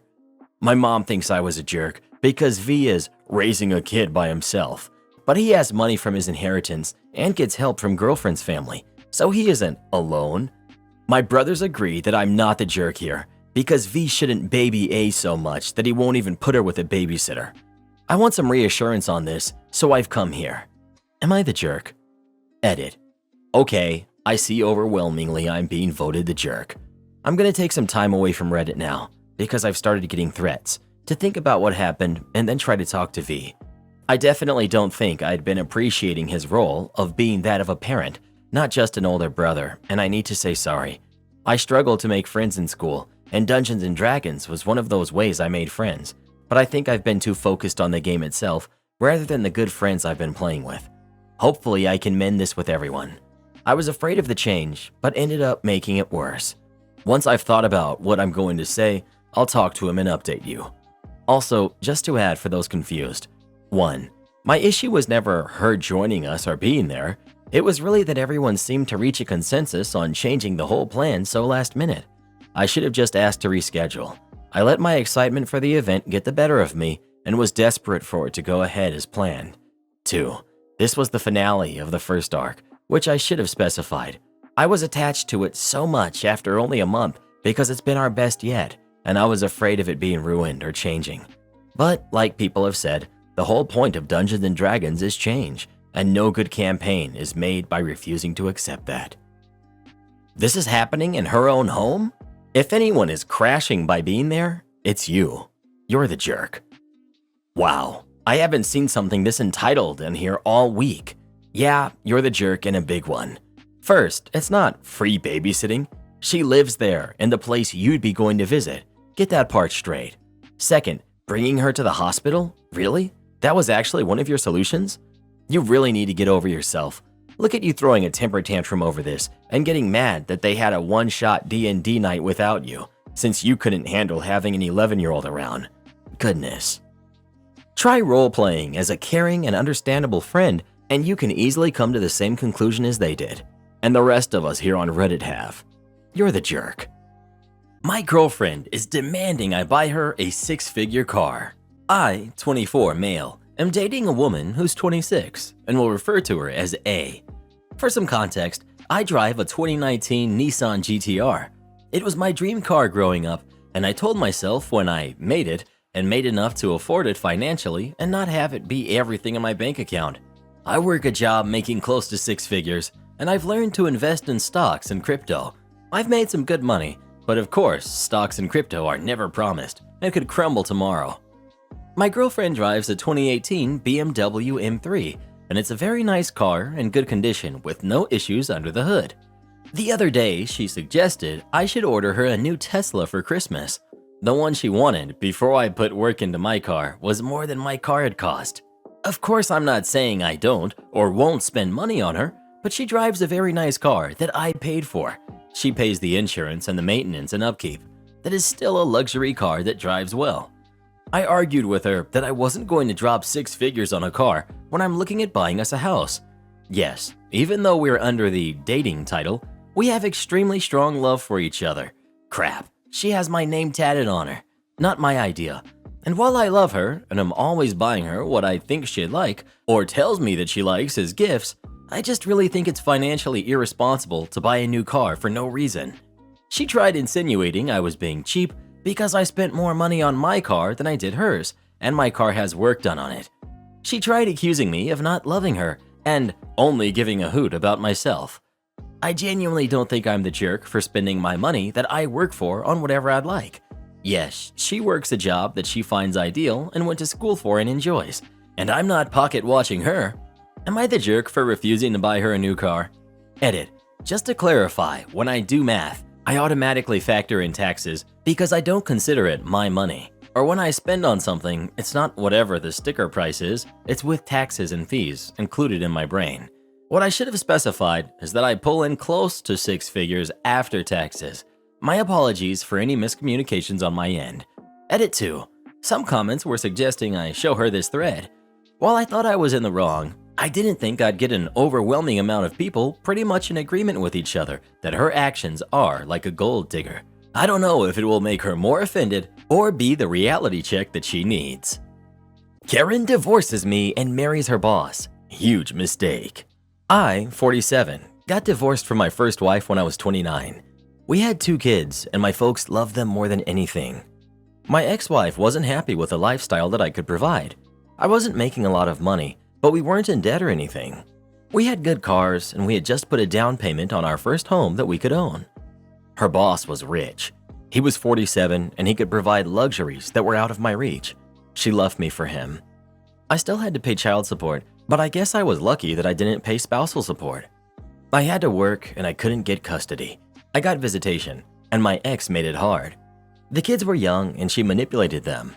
If I had planned to take them to a local resort for our summer vacation, she would take them to Disneyland the week before. I would always come up short. Eventually, the kids refused to spend time with me. It went to court, and I basically had to accept that I couldn't force them to see me or my parents. I met my second wife, who's 33, at the dog park when I was 37 and she was 24. She had a son who was about the age my son was the last time my parents got to see him. My parents accepted him right away. He loves them. My wife is like a daughter to them. It is what I always wanted for a life. We have 2 more kids now who are 8 and 5. My stepson is about to graduate next year. So a few years ago, my dad sold his company.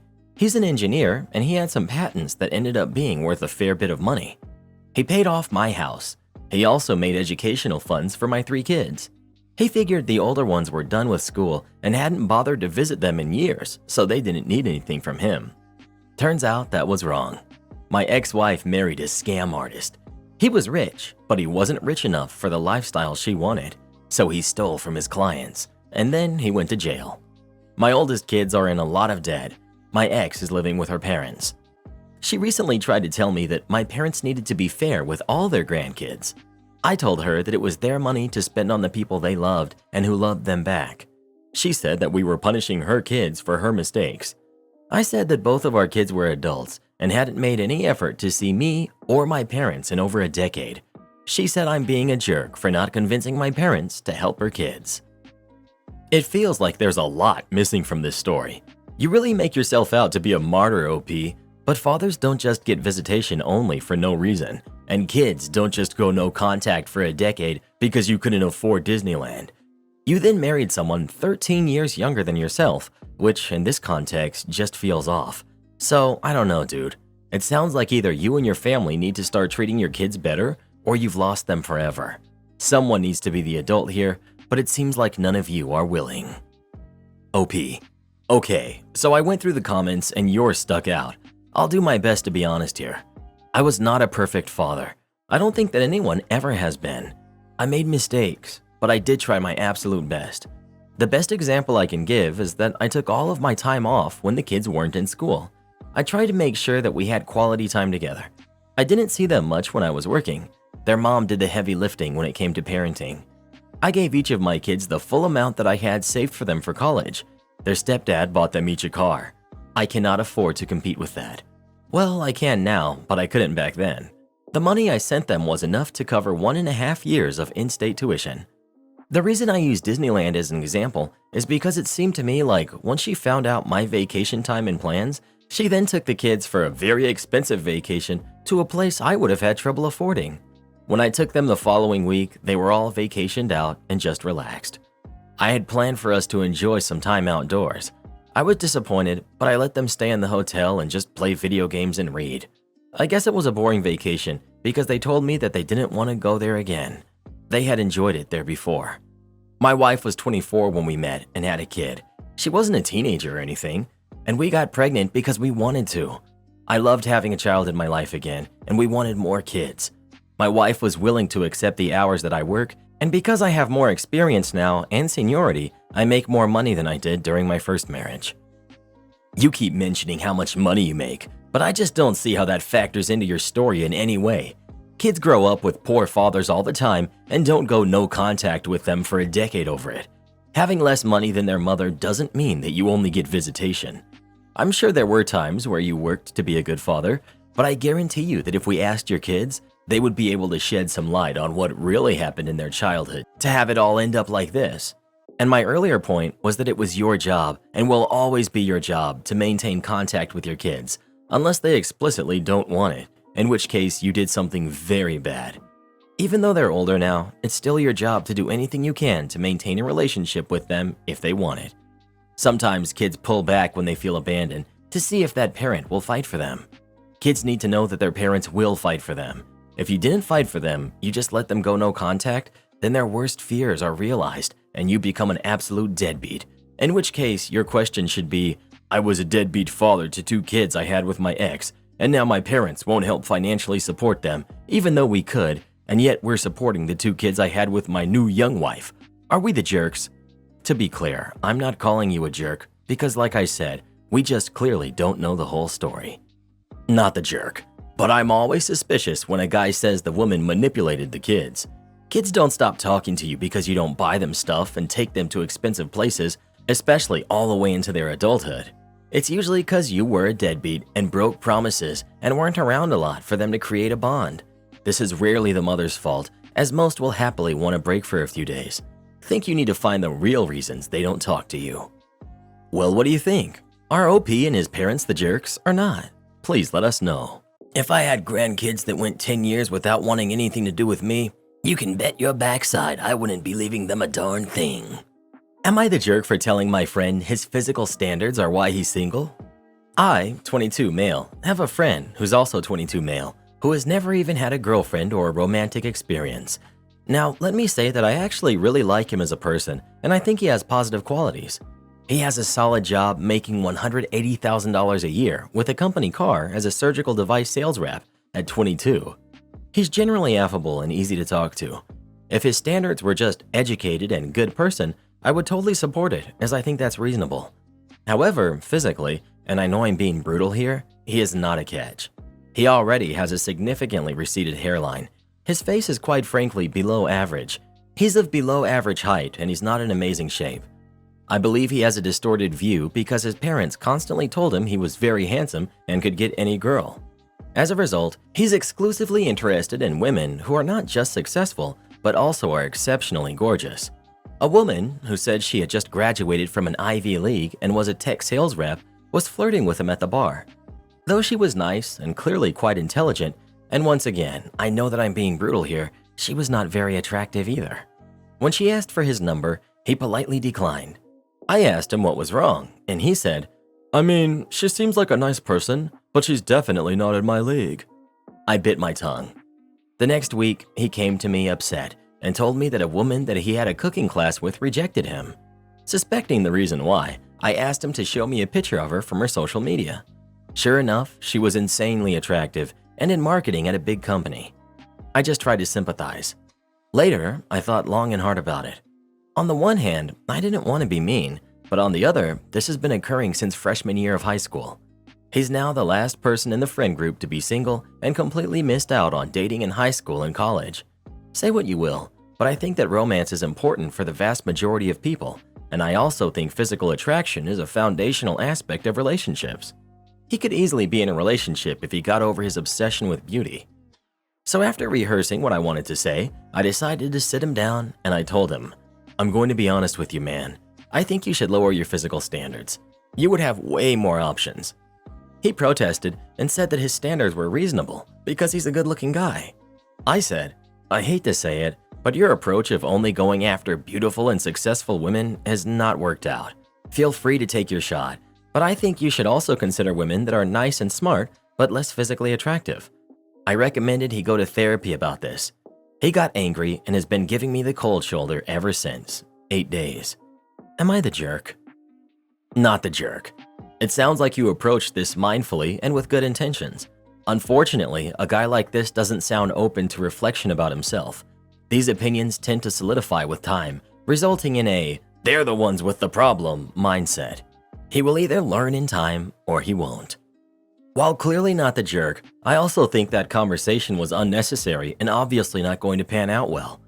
For it not even to occur to this dude that the reason he routinely turns down women because he isn't interested in them could possibly be the reason he's being rejected because they're not interested in him is ridiculous. But ultimately, it only affects him, and all OP did was basically sit him down and tell him he thinks he's not good looking. Which, like, dude, how did you think that was gonna go? If he kept coming to me complaining about, "Why did she reject me?" I'd be like, "I don't know, why do you reject people who ask you out?" And if he says some garbage about her being a jerk, just be like, "Whatever, dude. She's allowed to not like you, and that doesn't make her a jerk. Just like you're allowed to not date people you don't want to, and it doesn't make you a jerk." From a woman's perspective, please let him be. We don't want someone going out with us because they feel like the people they're really attracted to won't want to date them. We don't want to be settled for. Let him continue to spin his wheels and make his choices. Don't encourage him to subject women to the inevitable unpleasantness and degradation of going out with a man who would rather be with someone else, just so he can have experiences with someone because it's about time. He's 22. You keep saying 8 years like it's insane. Lots of people don't experience real dating until later in life, especially in the last 5 years or so. He has plenty of time for his own lived experience of unsuccessful attempts at dating to give him that reality check. He doesn't need you to do it. Not the jerk. Honestly, you've risked looking like the bad guy to genuinely help your friend because you want him to be happy and you spent time and energy thinking how to do that in a way that wouldn't hurt his feelings. You didn't call him unattractive or say they were out of his league. You just said it wasn't working out and he should maybe try something new. Not the jerk, but neither is your friend. He's just still oblivious to how dating works. I'm a dating coach, and I can tell you without a doubt that your friend is most likely a 7 going after other 7s. The problem is, he needs to be going after 4s and 5s if he wants to score. The 7s he's going after will never give him a chance because they only accept the 9s and 10s. As a solid 9 myself, 6'3", blonde hair, blue eyes, gym rat, I can't tell you how many women I've been with who would show me pictures of guys that orbited them and we'd laugh at them together. She'd tell me how funny it was that these dudes thought they had a chance with her, and I'd be thinking in my head, well, he's about a 7 just like you. But you never actually tell her this stuff. They're so conceited that they will refuse to believe it and will totally flip out on you. It's just the current imbalance in the dating game, but don't get mad about it. Learn to play the game. Well, who do you think is the jerk? OP or his friend? Please let us know. As a 10 myself, I ask myself every day why I'm with a 1 like Reddit boy. My sister started crying when she found out how much money I make. Tonight, my fiance, 26 male, and I, 26 female, were at dinner with his family. He has a younger brother, 18 male, and an older sister, 29 female, who I will refer to as my sister-in-law just because it's simple. I've been working as a product manager at a big tech company since I got out of college 5 years ago. My salary has steadily climbed in the last couple of years, so now I'm making a very large amount. However, I am a big proponent of salary transparency, especially as a woman in a male-dominated field. I've helped multiple people who are being underpaid negotiate higher salaries after sharing my salary history. I've also helped many younger college students who are looking to go into the industry by sharing my salary. So this evening, we were discussing the tech industry and how it's become such a popular field to go into. Both me and my fiance work in tech, so we were offering our input from our own roles. My fiance's little brother is planning on studying computer science in college, so he asked me, rather abruptly, how much I make as a PM. Since I believe in salary transparency, I went ahead and just said, well, after I got promoted to being a senior product manager a few months ago, my current salary is about $300,000 a year. After I said that, my fiance's brother said, holy cow, really loudly, and then congratulated me and called me impressive. I thanked him and told him that I'd be happy to help him when he starts looking for internships and jobs in college. However, then all of a sudden, my sister-in-law starts sniffling, and I look at her and she's wiping tears from her face. My future mother-in-law starts to comfort her and is whispering something, and the whole table goes silent. I immediately apologized and asked what was wrong, and she just said, it's just hard seeing people make that much money when I'm making $15 an hour working my butt off 50 hours a week. She also said after that, some people really do get everything, huh? And then glared at me and kept crying. Then she excused herself to the bathroom and my mother-in-law followed. Here's my sister-in-law's situation. She's currently a single mom and is pregnant with her second son. She's working a minimum wage job to support her kid. I'm very empathetic to her situation, and my fiance and I have extended a helping hand multiple times, such as babysitting, buying her kid toys or other gifts or necessities, sending money and supplies, etc. Since the incident, she hasn't spoken to me. She actually ended up just walking out from dinner with my future mother-in-law and leaving the rest of us at the restaurant. My mother-in-law did text and told me that I acted insensitively and should give sister-in-law a sincere apology. My fiance is on my side and believes his sister was the one who acted rudely. See, I would apologize, but I think she owes me an apology too. Am I the jerk here? No jerks here, except for mother-in-law. You shared and, let's be honest, you make a ridiculous amount for 5 years of work experience. But you're right to support wage transparency. It was your choice to work in this field, and I'm sure you've earned the promotions, etc. But it must be disheartening for her to know that she won't earn that there'll always be a difference between her and her siblings' families, and that she won't be able to give her kids a lot. Maybe not even the basics, with how it stands now. So she's no jerk either for how she reacted or felt. The only jerk move here is your mother-in-law accusing you of willful insensitivity, while it clearly wasn't. Have a conversation with your sister-in-law. Not the jerk at all. Your sister-in-law is completely the jerk for making the entire night about her and victimizing herself over something that has nothing at all to do with her. You worked hard in life to get to where you are, and you earn what you make. She chose to have kids before she had a stable career and marriage. She cannot possibly expect everyone around her to coddle her for that. Not to mention, you were literally asked, and being honest about what you earn is something you're passionate about. Unbelievable your mother-in-law is babying her like that. It's appalling that a grown woman would make a scene over what is essentially jealousy and feeling sorry for herself. Good on your fiance for being on your side. Everyone sucks here. Salary transparency is for peers, employees, and applicants freely disclosing compensation in the workplace. Telling everyone who asks how much you earn at the dinner table during family functions is weird. Brother-in-law is 18 and not even studying computer science yet. You were definitely bragging and impressed him. Good for you, but bad manners nonetheless. Sister-in-law needs to get a grip. Mother-in-law should encourage sister-in-law to get a grip, and in order to make it easier for them, you should say you're sorry for unintentionally hurting sister-in-law's feelings. Practice not sounding smug so you don't make it worse. You're the jerk. Here's the thing. Salary transparency is great for women because women traditionally lack the confidence to request the promotions and higher salaries that their male counterparts request, so I applaud your transparency. However, be mindful of your audience. Salary transparency is appropriate when you're talking with industry or potential industry or students, etc. It's inappropriate in front of others, especially family. Causes problems of jealousy, insecurity, judgment, etc. This time your sister-in-law cried. The next person will expect you to pay for them. The person after that will befriend you for your money or steal from you, etc. You should have told little bro that you would be happy to give him career counseling away from the table and then shared your salary in private. If you really want to help women, apologize to your sister-in-law and ask if there's any way that you could support her to change jobs. Read through her resume, point her towards some study, get her an entry-level position with your company, etc. Whatever she needs. Well, who do you think is the jerk? OP or sister-in-law? Please let us know. Never tell anyone how much money you make, especially people you're related to. Am I the jerk for requesting that my wife cleans up after herself? I, 28 male, married my wife, 23 female, who we'll call Danny, about a year ago, and we were very lucky to get pregnant soon after. Danny is in her 3rd trimester now and on pregnancy leave. Once we got the good news, I started working extra hours in order to save more money for when the baby gets here. This means that I have to get up extra early every morning to get to work. I try to be out the door by 6 a.m. I get home a little later and I'm usually pretty beat, but I still contribute to the house by doing dishes, cleaning up after the cat, cause she can't, that kind of stuff. This new routine has been hard on both of us, but we've made it work and so far everything has been fine. That is, until the other day when I woke up to Danny crying. We only have one bathroom, which is downstairs, and lately Danny has been having a little more trouble going up and down the stairs. This usually went fine, but this time she didn't make it. So when I came downstairs, I found her, in tears, standing in her own mess. She was clearly very embarrassed, and even more so that I had caught her. I immediately felt bad for her. I tried to comfort her and told her that it's all good. It can happen to anyone. Just clean it up and we'll go back to bed. She asked me if I could help her, but I told her that made me uncomfortable. I would never expect anyone else to clean up after my mess.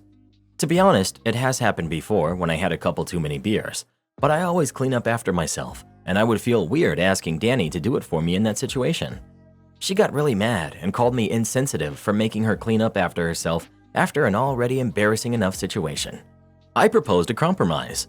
She would clean up the mess, and I would get her clean PJs, since I had just done laundry anyway. She asked me if this is what it was going to be like if the baby made a mess, and I told her I would be perfectly okay to clean up after the baby, since it can't clean up after itself. I then told her I didn't have time to stand there arguing with her all night when I had to get up in like 3 hours to go to work and provide for us. So I walked upstairs, grabbed her PJs for her, and went back to bed. The next morning when I got downstairs, I found her on the couch. She told me that she barely slept and felt horrible about the night before. She called me a jerk and said that by not helping her, I only embarrassed her more. She then told me she would be staying with her mom until I got my crap together. It's been half a day now, and she's not responding to my texts. I talked about it with a few coworkers, and I'm getting mixed responses, but I just want to make sure. Am I the jerk? Edit 1. So after about 5 hours, most of y'all seem to agree that I am the jerk. Danny's coming home tonight to pick up some stuff, so I hope we'll have a moment to talk it out then. I'll take your guys' verdict into account going into the conversation. I did see some people who would see my side of the story, so I do hope she'll take that into account too. We'll update soon. Edit 2. Keeping it brief because of word limit, we'll post full update after judgment. Edit 2. Danny and her mom came back to pick up some stuff last night. Danny and I talked. She told me her side, I told her my side. In the end, we both ended up apologizing and agreed we were going to work on it. She's going to be staying with her mom until we find a comfortable way for Danny to sleep downstairs at my place. Honestly, dude, you're the jerk. Man up and help out the woman who is actively carrying your child. You going to the bathroom on yourself when you were drunk is not even remotely related to your pregnant wife struggling to move fast enough to get to where she needs to go. If it happens again, help her out. For now, I just apologize and acknowledge her feelings. I remember this one time when my husband and I were dating and didn't live together. I got food poisoning and woke up throwing up. I called him frantic because I was being sick everywhere and couldn't stop and was scared. He drove over in the middle of the night, cleaned up my bed while I cleaned myself, packaged me and a toddler up, and bundled us up and brought us to his parents' house so I wouldn't be sick alone.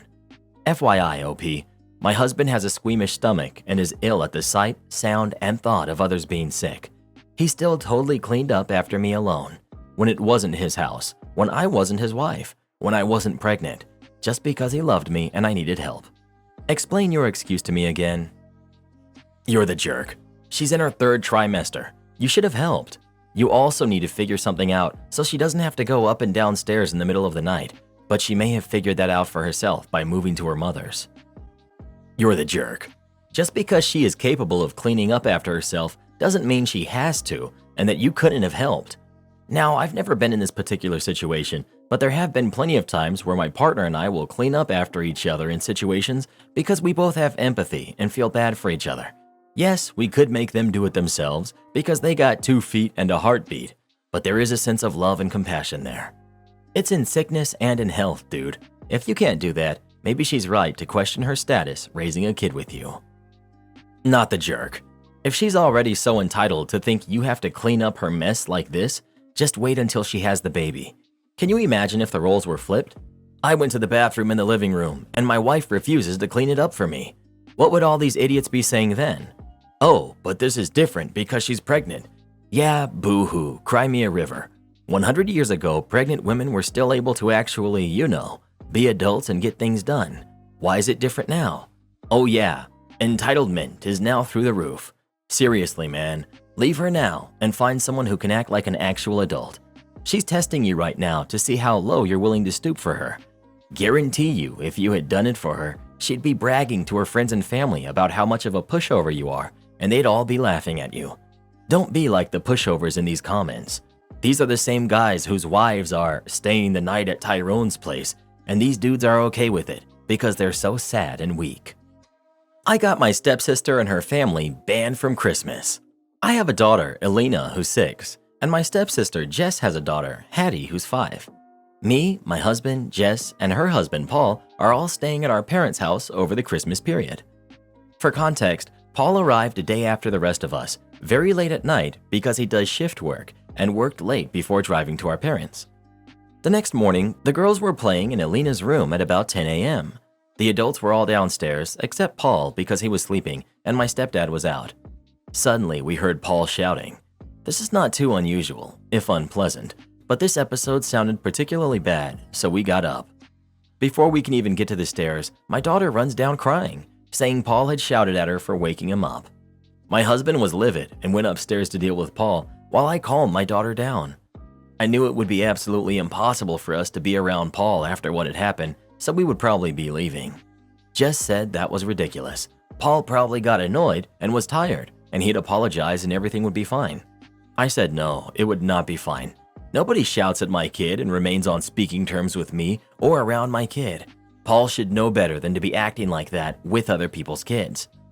When my stepdad came back, we told him what happened and that we would be leaving because we refused to subject Elena to being around Paul after what he had done, and we don't trust him to not overstep his boundaries like that again.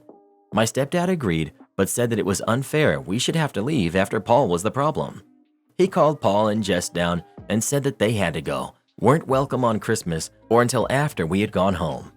Paul tried to defend himself, saying the kids should have been more quiet, but when my husband got annoyed, Paul half-heartedly apologized.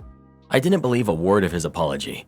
My stepdad reiterated that Jess was welcome to stay without Paul, but Paul had to be gone within the hour.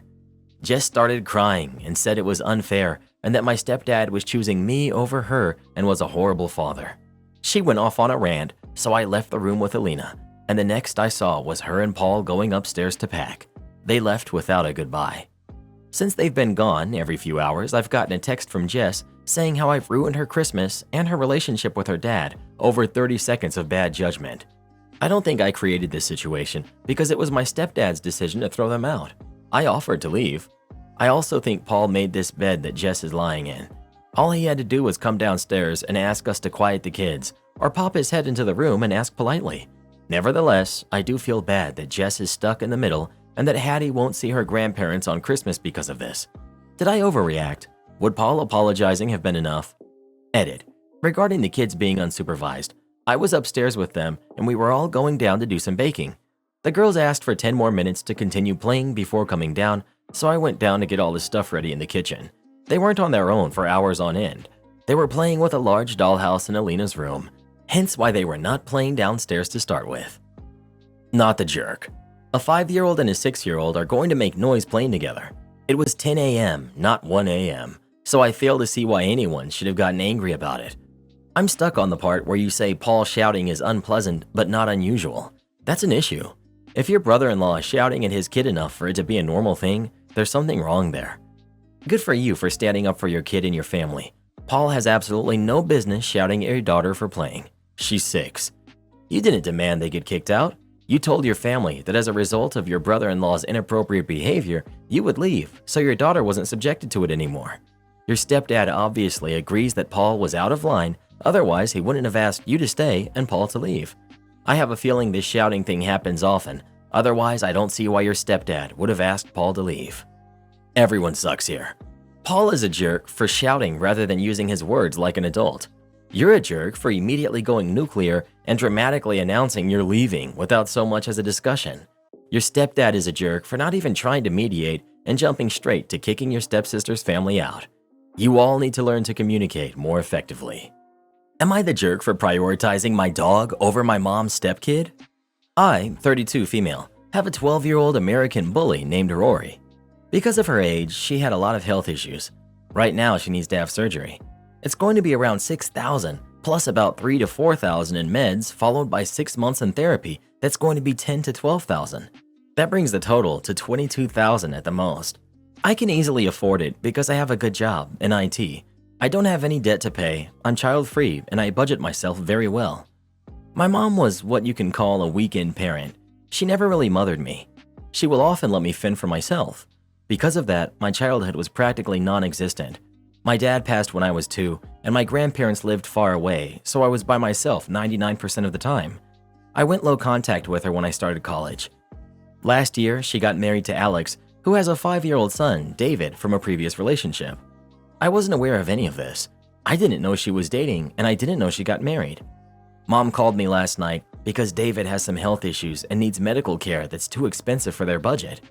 That's when I found out about Alex. Apparently, my mom didn't tell me anything because if I knew about Alex, she would have been forced to invite me to the wedding, which she didn't want to do because Alex doesn't know I exist. Basically, she wants me to send her $15,000 to pay for David's treatment or whatever he needs. I said no. I'm doing well financially, but I don't have that kind of money, and I'm not paying for a random kid. I told Mom as nice as I could that I can't help her because 1, I don't want to, and 2, I don't have the money. She ended the call. She found out about my Rory surgery from my cousin, and this morning I woke up to a bunch of voicemails and texts calling me all possible names because I chose my dog over her stepkid. I texted back this: yes, that dog means the world to me and I will do anything I can for her. David is nothing to me. You got married without telling me because you don't want your hubby to know I exist. Perfect. If I don't exist in your little perfect life, then why are you asking me for money? Your stepkid isn't my responsibility. I wouldn't give you $15,000 even if I had it, because you're not important enough to me to spare that kind of money. You haven't called me in what, 3 years? 4? And now you want money from me? Nah. Safe to say, my family is now calling me a monster because I would rather help a dog than a kid. My decision is final, but I'm curious if I'm the jerk. Update. Regarding Rory's surgery, it's nothing life-threatening. She has nerve damage, so her back legs are almost completely numb. The surgery is going to help her walk properly. She isn't going to be in pain because the nerves are almost completely gone. I wouldn't go through with it if I knew she would be in pain after. 2. I talked with my cousin and she gave me Alex's full name, so I found him on Facebook. I messaged him and I told him everything. I sent him more than enough proof that I am who I said I was. I told him to tell my mom that she and the rest of the family can go forget themselves. 3. I blocked all my family and I'm not planning on ever having contact with them again. Rory has her last checkup today and she's scheduled for surgery in 2 days, so we're going to do all of her favorite activities before she has the surgery. I've taken time off of work and I'm going to work from home until she recovers completely. Thank you for all of the support and good wishes for her. My stepdaughter is demanding a trust fund from me. I, 39 female, come from a very wealthy family. I never had to struggle for anything because my mom or dad would always just give it to me. I can say that I grew up spoiled, but I grew out of that phase once I had my twins. Since I was so spoiled and never got in trouble for anything as a teenager, I was always going to parties with my friends, doing things I shouldn't have been doing. Then at 16, I found out I was pregnant, and I gave birth at 17 to my two beautiful twins, a girl and a boy. Thankfully, my parents were supportive and helped me through the process. My parents had set up a trust fund for me when I was a kid, and I wasn't able to access it until I was 18. So when I turned 18, I moved out and got a condo. I only used my trust fund whenever it was for my kids, rent, or essentials around the house. I also took some out and put it in an emergency fund. I got a job at my dad's company, so I was able to live comfortable, but not keep up with the lifestyle that I grew up with.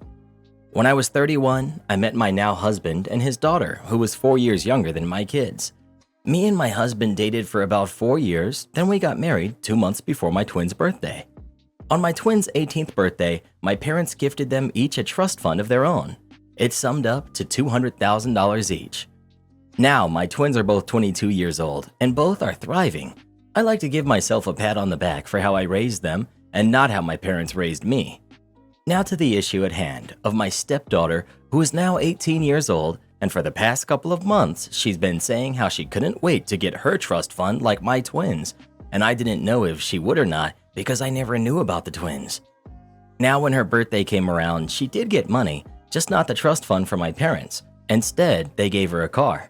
But to say she was disappointed is an understatement. She said we didn't love her because she wasn't blood, and that we've always treated her differently because she wasn't my daughter, which wasn't true. I've loved her since the day I met her, and I've always treated her like she was one of mine. She then asked me why didn't I tell her that she wasn't getting a trust fund since that was all that she was talking about, and I told her that I didn't know if she was getting one or not. Then she told me that I should have made one for her myself. I tried to tell her that it wasn't possible, but she didn't want to listen to me and just said that she hated me. So, am I the jerk? Edit.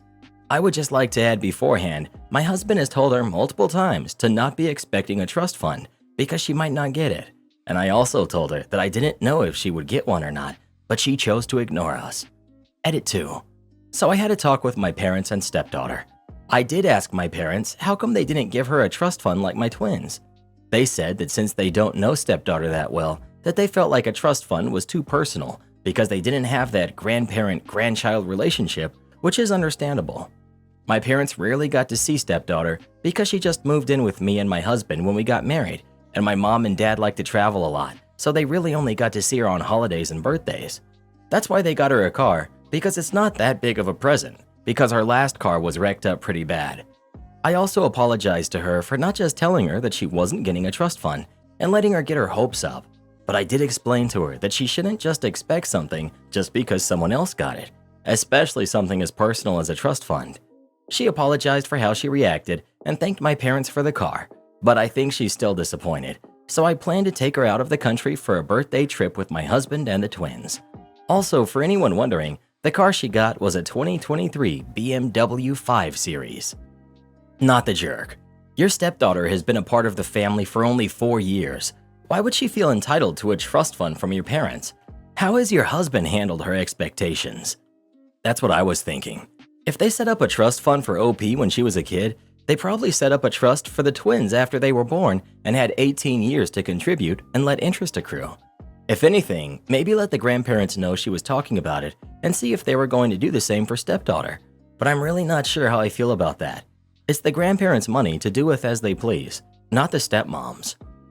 So you married her dad 4 years ago, and somehow she felt that when she turned 18, she'd be entitled to a generous trust fund from your parents? Is that correct? That's kind of crazy to be honest. But what's crazier is that nobody, not you, not your husband, sat her down when she started to bring this up and say that it probably wouldn't happen. Not the jerk. It's a wild expectation for a 17-year-old to have, but one of her parents should have curtailed that expectation before it got out of control. Not the jerk. She got a free car. What's she complaining for? Seriously ungrateful. I would love a new car at this age. With today's economy, she can sell the new car and buy an old car to use and put the rest in an investment or a savings account. Am I the jerk for not changing my tradition for my daughter-in-law and making things uncomfortable? I have a tradition that every June and December, on the first Saturday of the month, I make a traditional dish from my country for my family and friends. Everyone loves it, and it's a family recipe. My youngest son has been married to Wendy for 3 years, together one before. I didn't know her that well because they didn't live here. Wendy is a rising chef. In June, Wendy asked if she could help me make the dish, and I said yes. It was my biggest regret. She gave advice on all seasoning choices, and even though I said it's a family recipe, she kept giving her opinion. When that date passed, I made it clear that I would not like any more help, first and last time. She took it personally, and our relationship became uncomfortable. Last month, day 16, I received an invitation from my son and Wendy to go to their house because Wendy was going to make this dish.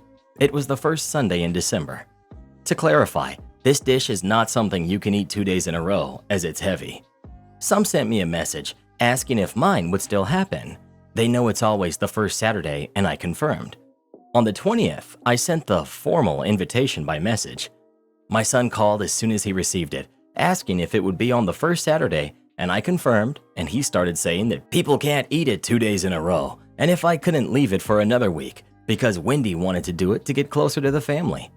I said no, as it's my tradition, and despite finding their choice of date unpleasant, I won't stop them, but I will continue with the usual dates.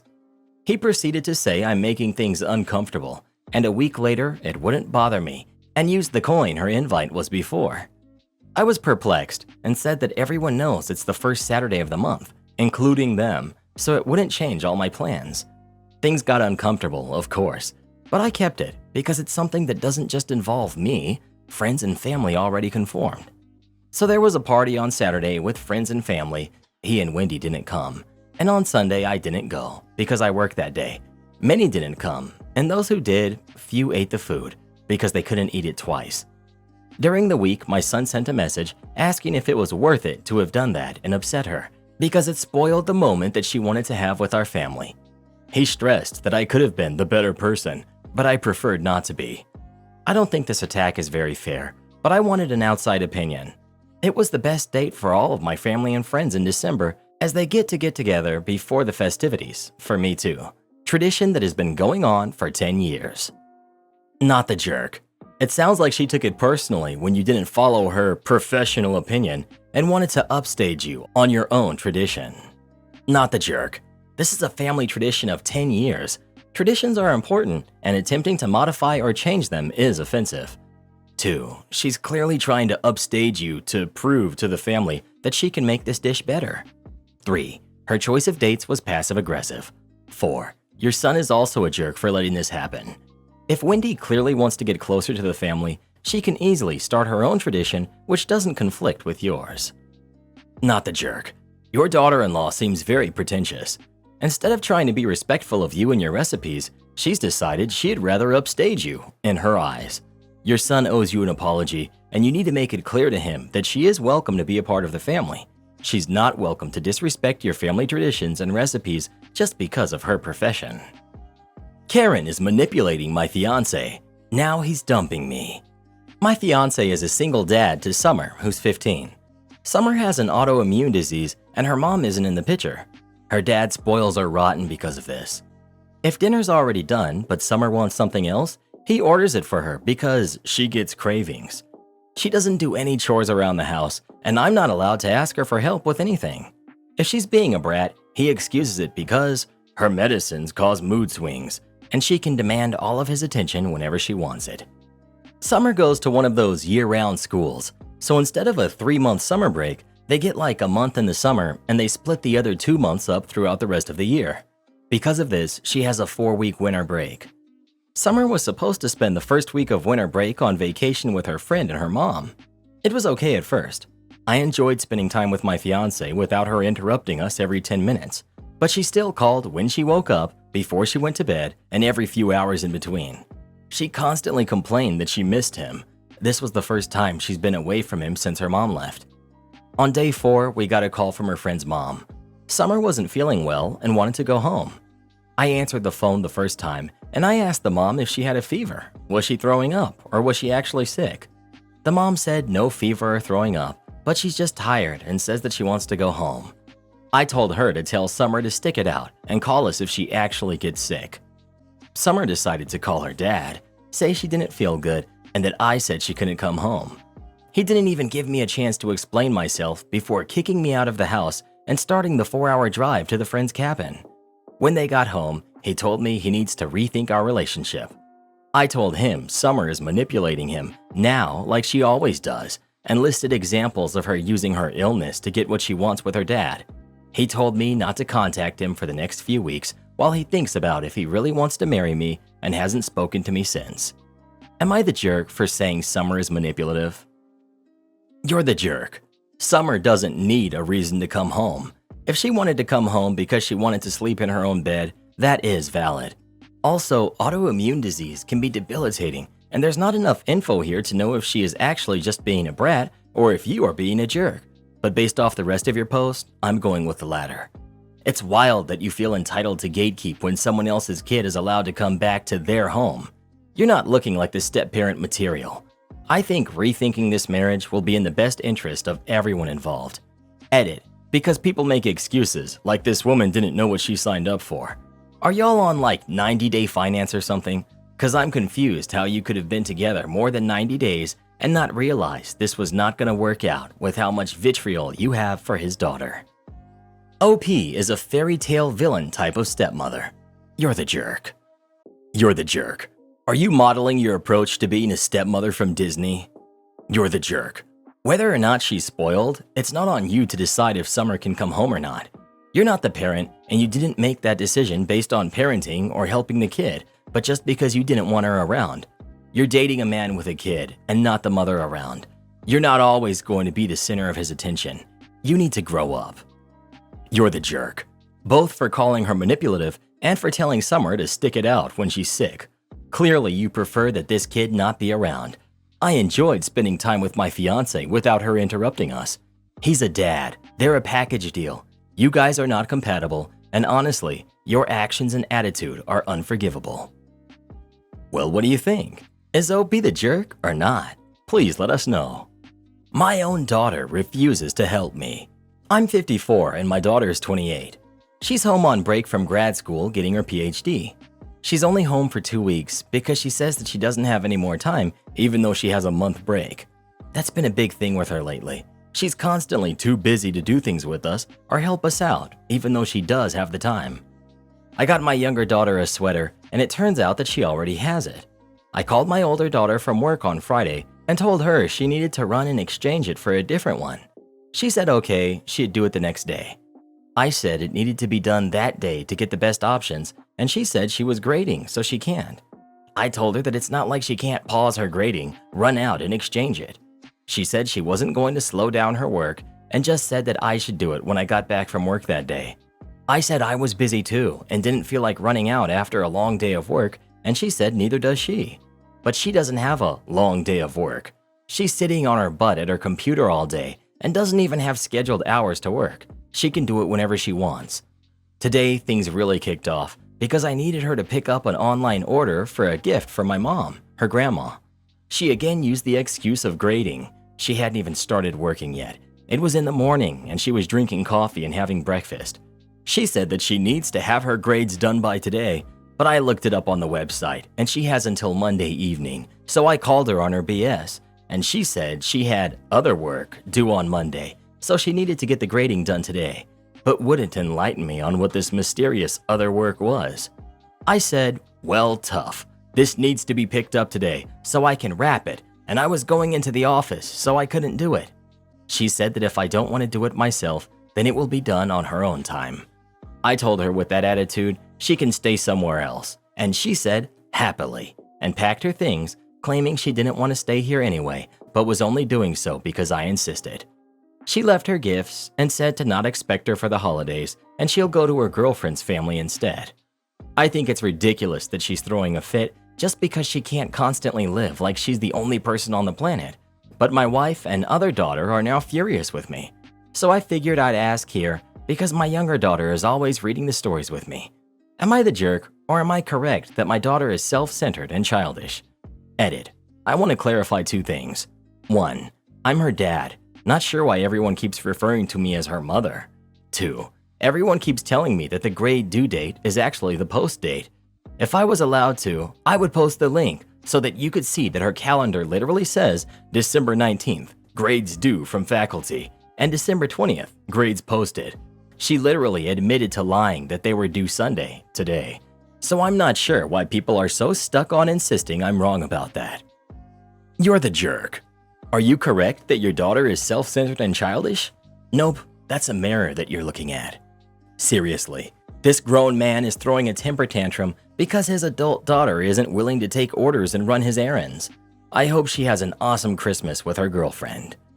I have a feeling he made her take responsibility for his errands a lot growing up, and she's come back home to see her family armed with boundaries because she knows what it's like. He doesn't like not being able to order around anymore. Yes, this is also one reason that students who are the first in their family to attend college, graduate school, etc. can struggle because they lack the support and understanding at home. They're still asked to chip in with chores and duties around the house because it's just school, or they aren't working. I don't know if that's what's at play here though, because this just sounds like an entitled jerk parent who's upset he's losing control over his daughter. OP says himself that she's sitting on her butt on her computer all day and doesn't even have scheduled hours to work, which adds a lot of color here to the situation. It seems clear that he doesn't view what she does as real work, which is honestly really sad, and the fact that he's mystified as to what other work she has beyond teaching and grading tells me that they do not have a good relationship. If you've ever met a graduate student, it's generally pretty hard to get them to shut up about their research interests once you get them going on it. That OP's dad is struggling to figure out what else his daughter might be doing tells me that he probably has little to no idea what it is that she's actually studying. Good for her for setting boundaries. Am I the jerk for refusing to lie to my niece about why she's not allowed to come skiing with me? I, female 29, have a brother, Hugo, who's 31. When Hugo was 19, he got his then girlfriend, Amy, pregnant. They had their daughter, Ashley, who's now 11, and later got married and had a boy who's 4. Over the years, I've become close to Ashley. When I'm home, I live abroad, I take her out to shows, shopping, horse riding, etc. We always keep in contact via text. She's bright and thoughtful, just a pleasure to have around. Amy has never liked me, but has mostly put this aside for Ashley. Me and my boyfriend are visiting my family for Christmas and then leaving to go skiing. We arranged for Ashley to come skiing and stay with us for New Year's.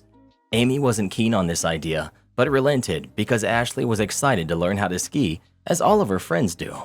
I took my boyfriend's hire car to pick Ashley up from school on Friday, and she was excited because it's a sports car, and I let her friends sit in it and take pictures.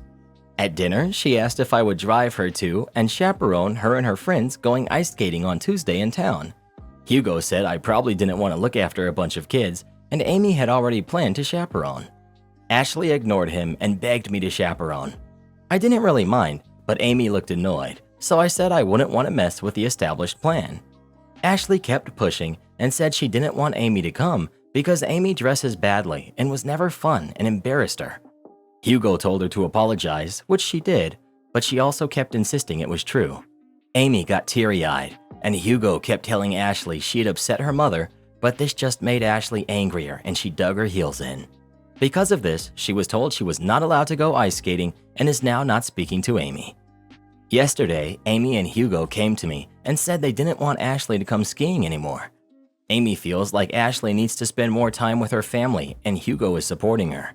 They asked if I would tell Ashley that me and my boyfriend had changed our plans and wouldn't be going on the trip anymore. I asked why, and they said that if they told Ashley the truth, that she would blame Amy, and that would defeat the point of her trying to build a bridge with Ashley. I said I understand that, but I didn't feel right lying to Ashley, and if her parents had made the decision, they need to deal with the consequences, not push it onto me. Amy said if I cared about Ashley, I would realize it's best for me to fall on my sword rather than alienate her further from her mother. I said no again, but Hugo said we should all take until Wednesday to think about it. Ashley is still being very standoffish to her mother, and I know if she finds out her mother canceled the ski trip, it will just get worse. So now I'm wondering if I should go along with Amy's plan. I just want to know what's best for Ashley. Am I the jerk? Edit. To add the background to Amy and Ashley's relationship. A lot of it comes from Amy trying very hard to be Ashley's friend. Amy was young when she had Ashley, and she was quite isolated caring for her while Hugo worked and went to uni. He was cut off by her parents at that time. She threw all her effort into being a mom and being as close to Ashley as humanly possible. Ashley has explained to me that this has become very suffocating to her. She's trying to forge her own circle and feels like Amy insists on being part of it, while also refusing to engage with her on her own level. The second part is that my parents pay for Ashley to attend a very prestigious private school. Hugo and Amy are nowhere near as affluent as the other families, and Ashley feels a bit left out. It's part of the reason I've chipped in for some of her extracurricular activities. But the fact is, she doesn't always feel like she fits in, which is hard for her. Her school is full of non-working Range Rover and Birkin mothers who are either cool or absent, and Amy is neither. She's involved, but Ashley finds her stifling and doesn't want her to be involved in her social life.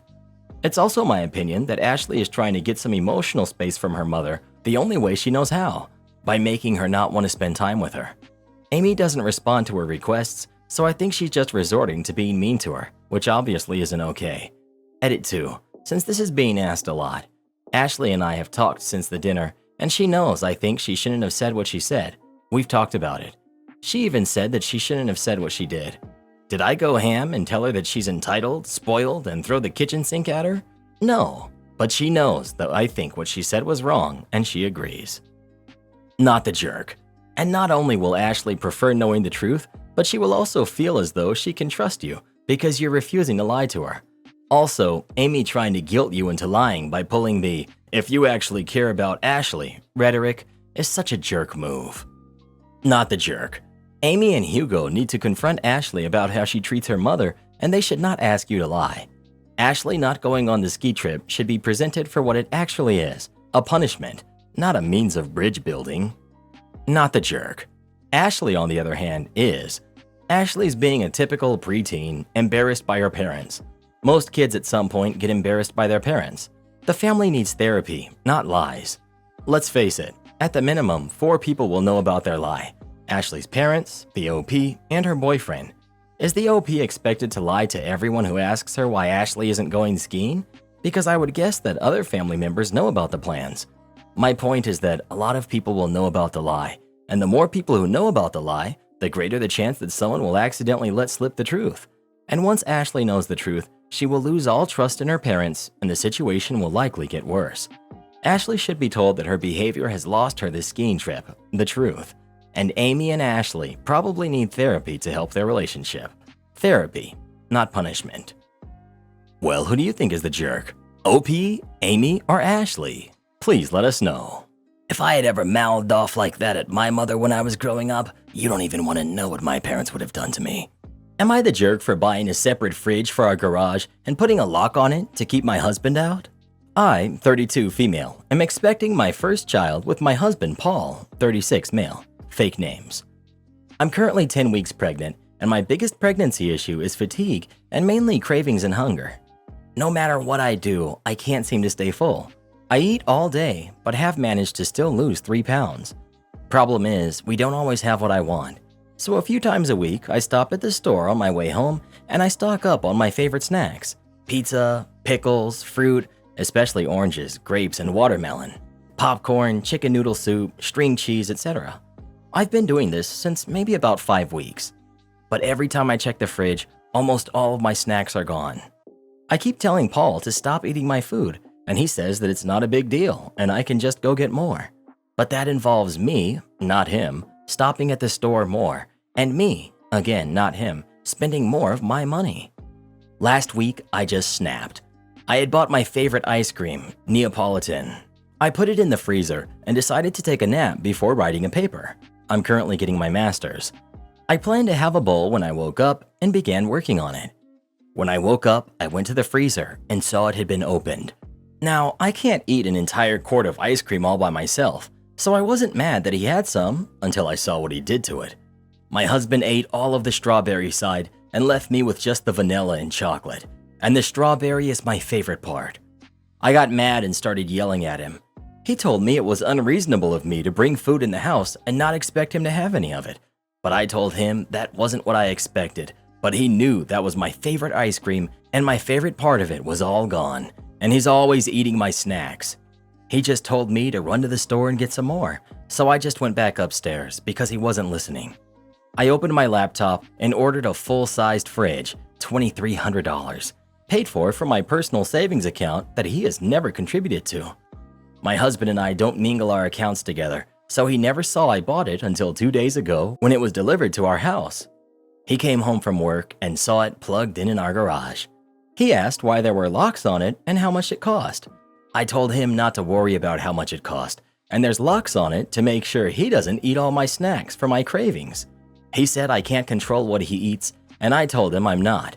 I'm just controlling who eats my snacks. But the fridge in the house is open, and he can have whatever he wants from it and the cabinets. But the fridge in the garage is for me only. I haven't had to go to the store at all this weekend, and all my food is locked up. But Paul is not speaking to me for 2 reasons. For making a large purchase without talking to him first, and for turning food into a war, his words. So, am I the jerk? Edit. FYI, this is the only issue we're having right now. We've been married for 2 years. Edit 2. Also, I got a full size instead of a mini because ours in the kitchen is kind of old, and I figured it could be replaced if it should go out. Or it could just be in the garage for the summer, and we can put beers and sodas in it. Not the jerk for getting a refrigerator. You have every right to be annoyed and frustrated that he has no respect for you concerning food. What bothers me is that after eating your food, he tells you to go out and buy more. That's some nerve. Why doesn't he go out himself and replace the food he took? He sounds extraordinarily selfish. Unless he's willing to have some kind of couples counseling, I'm afraid he will keep behaving this way even after the baby arrives. You are so right. He's saying, yes, I ate all the food you bought for growing my baby. I don't care that it upsets you. No, I will not get up off my lazy butt and spend my money to replace your food. You just need to take your hungry pregnant self back to the store so I have more food. This guy is a selfish jerk. It doesn't seem like he cares about OP all that much. I wouldn't have bought a new fridge. I would have changed the locks. OP, you are not the jerk, but you really need to consider what your future is going to look like, because I don't think his attitude is going to get better. Once your baby comes, you will be a single mother of 2. Sounds like he turned it into a war first. Not the jerk. Shame you have a kid with this person already though. It will make the inevitable divorce messier. Not the jerk. The fact that he eats all of your snacks and then refuses to go to the store to replace them with his own money, but expects you to constantly return to the store to replace with your money is a massive red flag. You're about to have this jerk's baby. I think you need to consider couples counseling because this is not a healthy partnership. Well, who do you think is the jerk? OP or her husband? Please let us know. Man, I never knew how seriously people take their snacks. It's not the snacks, Karen. It's the blatant disrespect that he's showing, which is a major red flag. I know. Please don't talk to me like you're a Reddit comment.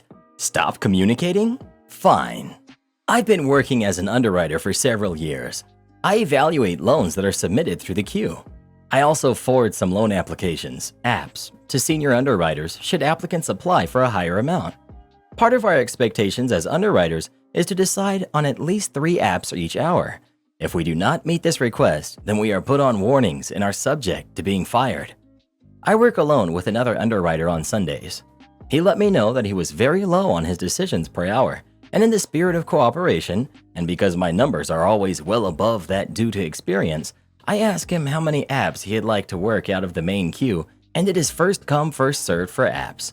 At first, he was appreciative of the help and would let me know how much he was going to do, and I'd be sure to leave the apps for them.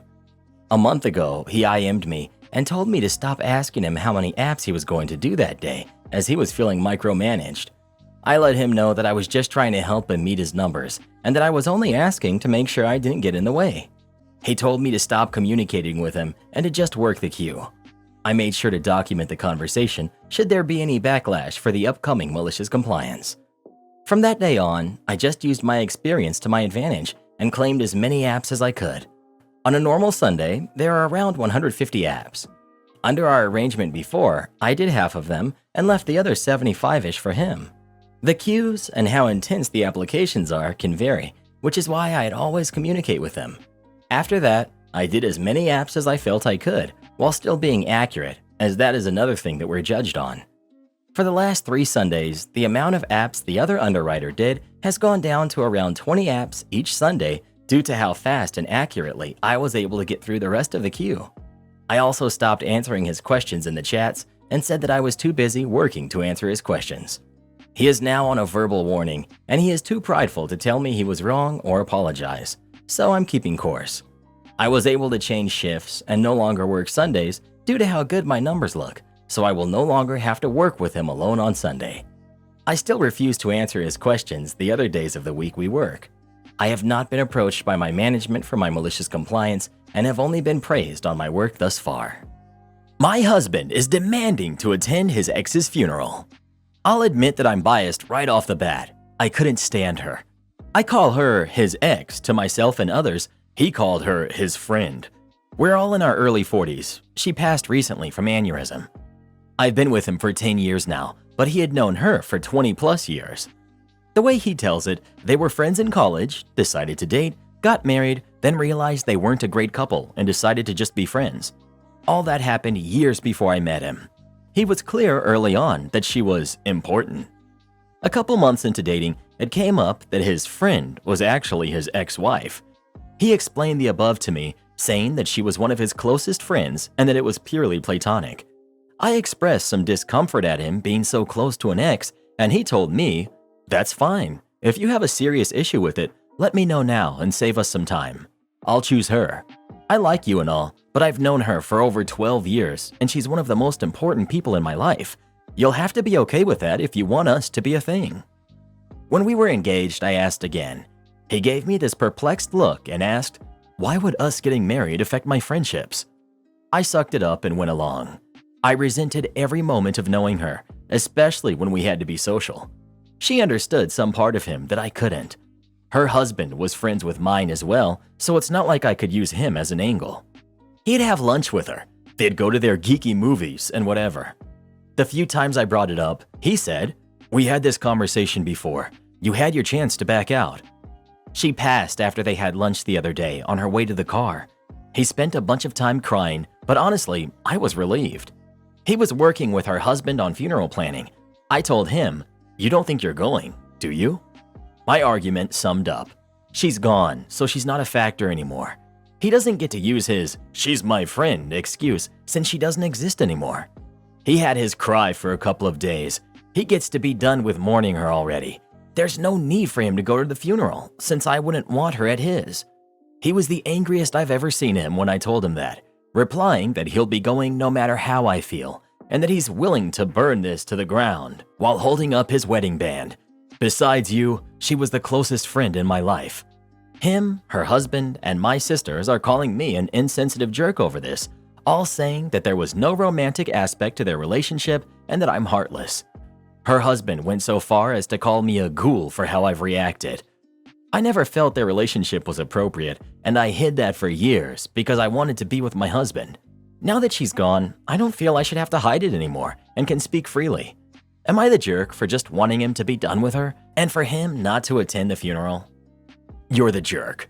When he divorces you, he probably won't have to explain his friendship with you to the next woman, because seriously, who'd want to stay friends with a woman who had treated you like this?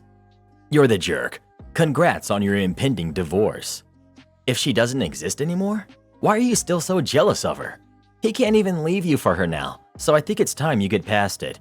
You're the jerk. You can speak freely, and he can leave after finding out how heartless you actually are. Fair enough. Well, who do you think is the jerk? OP or her husband? Please let us know. Can't take time off when I want? What about when you don't want? In 2019, I started working for a big accounting firm right after college. I already had a bit of experience because of a few internships, and I always worked part-time ever since I was 16. But I was mainly hired because I spoke 4 languages and they had business with a lot of foreign clients. I was hired as a consultant, but I did a lot of things. I really enjoyed organizing big files, and I had a lot of experience with Excel since I had paid for a professional course during college. So besides my usual work of handling some clients and doing my reports, I was also doing a lot of things like sales reports, clients reports, basically most of the Excel files, and a lot of computer-based tasks. When lockdown hit and we started to work from home, I was able to automate most of my tasks during 2 or 3 months. I was able to program a code that would basically do the sales reports, most important file, and a few more automatically, and I could update it if I needed. My boss was over the moon with the update part, but I did not tell him that it was being done automatically. I did not tell anyone, for a matter of fact. This gave me a lot of extra time to talk to clients and pick up a few extra new ones, which gave me a considerable pay raise, since I was highly praised during the meetings with my direct boss and a few higher-ups. Whenever I did take time off, I had to delegate all of my tasks and client meetings to anyone I trusted, which was mostly Jimmy, fake name. Jimmy was a good personal friend of mine and was married to my cousin, so we would occasionally take time off at the same time for a vacation or family gathering.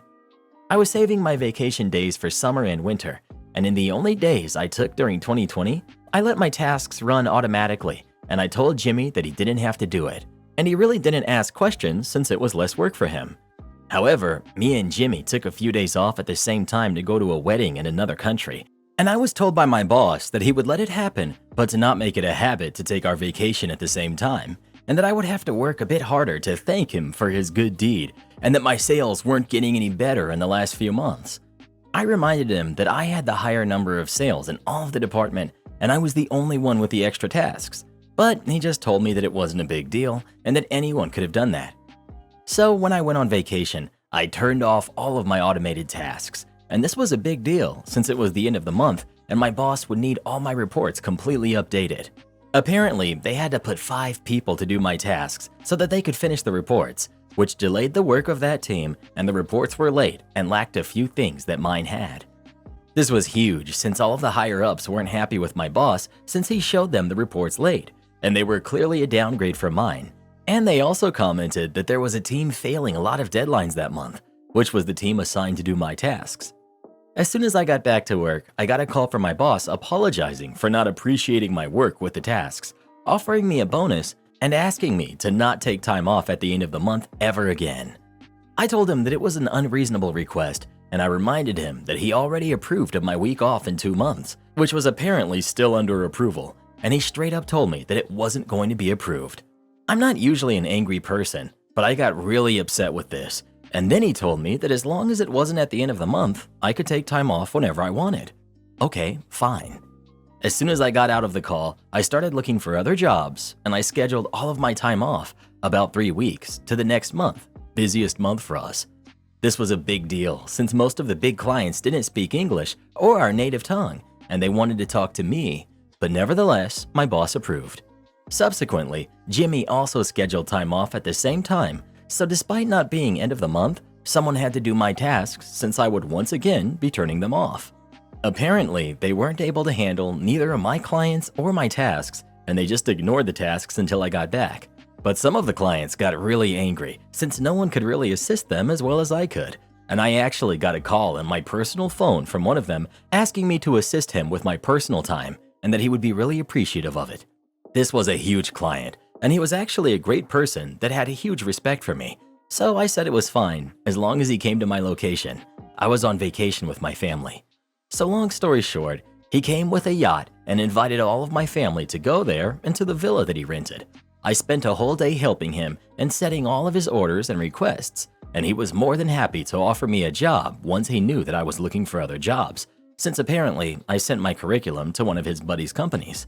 It was a huge offer with lots of benefits, and the offer would also extend to Jimmy, who was actually going to work for me with a great salary also. In my country, you don't have to give a 2 weeks notice to your boss, so I just quit when I returned and told him that I wouldn't do any of the sales reports. He was upset, but there was nothing that he could do. I'm still with the same company, but with a higher position now. I actually manage a huge team, and I don't really have a schedule. I just have to travel a lot, which is fine with me. Last I checked with a few friends that still work with the old company, they had to hire a whole new team to handle my tasks, and a few of the clients quit because they weren't satisfied with how they were being handled. Next time, you should value your employees more. Am I the jerk for telling my ex-husband that his wife's feelings are not mine or our kids' problem? My ex-husband and I share 3 kids. Our oldest is 15, our middle is 14, and our youngest is 13. We had them very close together, and then our marriage crashed and burned. We were young, unsuited to be together, and we both came from very restrictive households, which pushed us together out of a sense of clawing for freedom. I dated some after our marriage ended and realized I liked being single. He remarried a little over a year after our divorce. His wife is Annie. Annie and I have a complicated dynamic. She adores my kids, but was very jealous in those early days of her marriage to my ex because I had primary custody and he had every other weekend due to the nature of his job. I did not feel like Annie taking time while he was around was a good compromise to him obtaining 50-50, and a judge agreed, stating since Dad would not see the kids during that time, it made sense to keep them with Mom, me. 2 of my 3 kids were not super affectionate in general, but were with me, and more than once she made comments about rubbing it in her face or using my kids to try to hurt her, because the kids would not be the same with her. For 3 or so years, we had a very tense dynamic, and my ex was useless.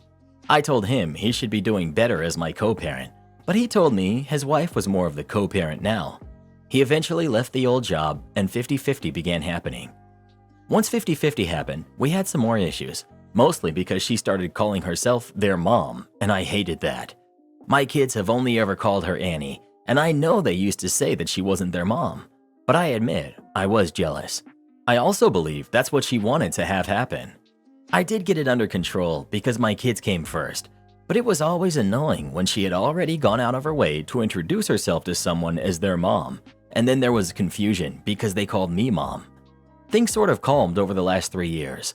We're not close. We're not all one big family, but my kids are safe and looked after, and that's what matters to me. I also had them in therapy from a very young age, so that helped a lot too. Annie recently learned that she will not be able to have a biological kid of her own. She and my ex were trying for years, and she suffered 3 miscarriages at that time. I'm not sure of all of the details, but I do know that this was a blow. They found out the final results of testing last week. My ex told me that he wants the kids to spend more time with them and to be with them for Christmas. I get this year per our agreement. He admitted that the kids do not want to be there, but wanted me to agree anyway, because Annie's feelings and helping her. I told him no. He told me again about Annie's feelings, and I told him her feelings were not mine or our kids' problem. He called me a string of names and told me that Annie's feelings do matter to them because she is their parent. She is their family, and they should have more compassion and empathy for her. Am I the jerk? Not the jerk. It's like you said, you and your kids are not responsible for Annie's feelings, and when the kids don't want to be there, you're being a good mom by respecting their wishes. Not the jerk. If your kids don't want to be there, then don't force them to be. It's not their job, or yours, to make her happy. Not the jerk. Your kids are old enough now to be choosing where they want to spend the holidays with. Maybe your ex and Annie can look into the foster care system. So many lovely kids, who through no fault of their own, need a mom and dad. Boss missed out on $100 million for treating his employee poorly. I used to work at a consulting company in Asia owned by a baby boomer European guy. Let's call the company COG, and the owner is Jerk. To give a brief background, Jerk spent his entire career working in the hospitality industry for various hotel brands all over the world. At one point, he specialized in one niche area in the industry and set up a consulting firm to provide consultancy to his business connections. The company employees were majority expats. I spent my entire career working in the financial industry, and I'm quite a specialist in the field of capital market fundraising. Jerk approached me with a great plan to list one of his properties in North America in a stock market. At that time, it seemed to be a good project. He also offered me a management position in the company he set up to deal with the listing process and a good salary in comparison to the job I had at the time. The agreement stated that if any party would like to terminate this agreement, they need to inform the other party 3 months in advance. Failing to do so will cost the party who initiated the termination a penalty fee equal to 3 months' salary. This will be relevant later. Unfortunately, I joined the company at the worst possible time, the year end of 2019. Initially, things were all right. Jerk spent only 1 to 2 days a week at the office and spent the rest of the week abroad to acquire new businesses. However, as everyone knows, a few months after that, the lockdown hit the hospitality sectors globally. Jerk lost all his business deals in the pipeline. His property in North America was also shut down. The only income stream for the company was payments from the existing contracts. Jerk got stuck in the office for 7 days a week with not much money in the bank account. This is when he showed his true characteristics. Despite the government's highly encouraged work-from-home policy, Jerk was dissatisfied with the idea. As a boomer, he wanted to see his employees working all the time. He called anyone who chose to work from home as lazy and cowardly. In addition, he would randomly call them several times a day on non-important issues just to ensure everyone was at the desk all the time. Furthermore, he would assign lots of non-necessary tasks. Remember, all business deals were canceled to these people to do, so that they would need to stay very late to finish the work. He cut off 20 to 30% salary for all employees, including himself. This seemed acceptable at that time, given the economic conditions. However, this will come up later. He would be upset with anyone in the company who mentioned any news about lockdown. He just wanted to pretend that nothing had happened and that things would be back to normal soon. Due to the lockdown and the financial status of the company, my role significantly shifted from getting a company listed to selling our assets to whoever gives the right price. Thus, the company can survive. During these months, I had to work closely with the company CFO. CFO had a very impressive resume with a degree from an Ivy League university. However, for some reason, there was nothing inside that brain. He could talk about all the financial jargon all day long, but he could not understand even the basic concepts of these words. CFO would make mistakes all the time and trouble other colleagues. For some odd reason, CFO would receive only minor criticism from Jerk. Conversely, if other employees made 1/10 of the mistakes that CFO did, they would receive harsh criticism. We were approached by various buyers. One of them was one of the largest real estate developers in this country. Let's call them Mackey. We had a few meetings with senior executives from Mackey to present our North American properties. They seemed to be interested to invest $100 million in acquiring the property, but then they just disappeared. Later on, we were approached by a private equity firm. Let's call Dummy. Rather than acquiring the property, Dummy made an offer for shares of COG. As a result, a series of due diligence occurred. I had to lead the deal from my side. During the process of document preparation, I found various histories about Jerk and COG. Jerk always claimed to his potential clients that his company had been involved in various projects worth billions of dollars in the past. It was partially true. However, his participation was very limited to less than 1% of those projects. There were a few projects in which COG played a vital role. However, these projects were relatively small. To make matters worse, 100% of them had failed before completion. There were various companies that Jerk claimed to have co-founded or was a part of the key management. However, there were no official records of it. By digging into financial statements, I found out that he paid back all of the money he saved by cutting employee salaries into his personal account as a form of bonus. I felt horrible for working for such a phony. However, at that time, it was in Q4 of 2020. It was way too difficult to get a new job in the middle of lockdown.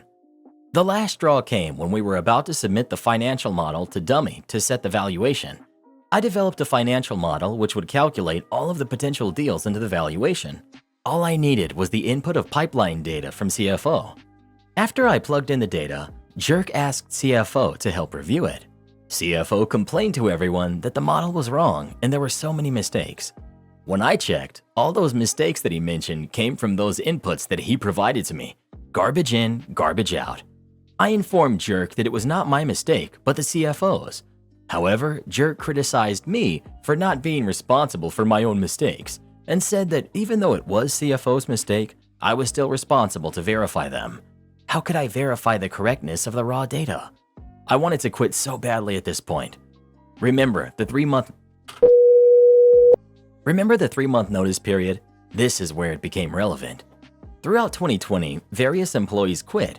However, the term became a pain in the butt. It would be highly difficult for anyone to find potential employers who would be willing to wait for 3 months till the notice period is served. Thus, employees had to either pay the penalty fees or put in their resignation in advance before starting to look for another job. For the locals, we could take the risk of staying at home with no job. However, the expats needed to choose either to take a risk in leaving the country or to pay the fees. Most chose to do the latter. The worst thing I experienced about this contract clause was when one of my colleagues, who was one of the first employees of this company, decided to quit because her grandmother was about to pass in a few weeks. Therefore, she wanted to go back as soon as possible to spend the remaining time with her grandmother. Yet, Jerk insisted that she needed to pay the penalty fee. In every meeting, Jerk would try his best to scare everyone by talking about those companies that went bankrupt and trying to remind us to be grateful for having jobs. I held my grudge and waited patiently until February of 2021. The lockdown became better and employers started hiring again. I got 3 offers within the second week of the month. Based on the situation, I knew I would eventually get a job either in these 3 companies or somewhere else.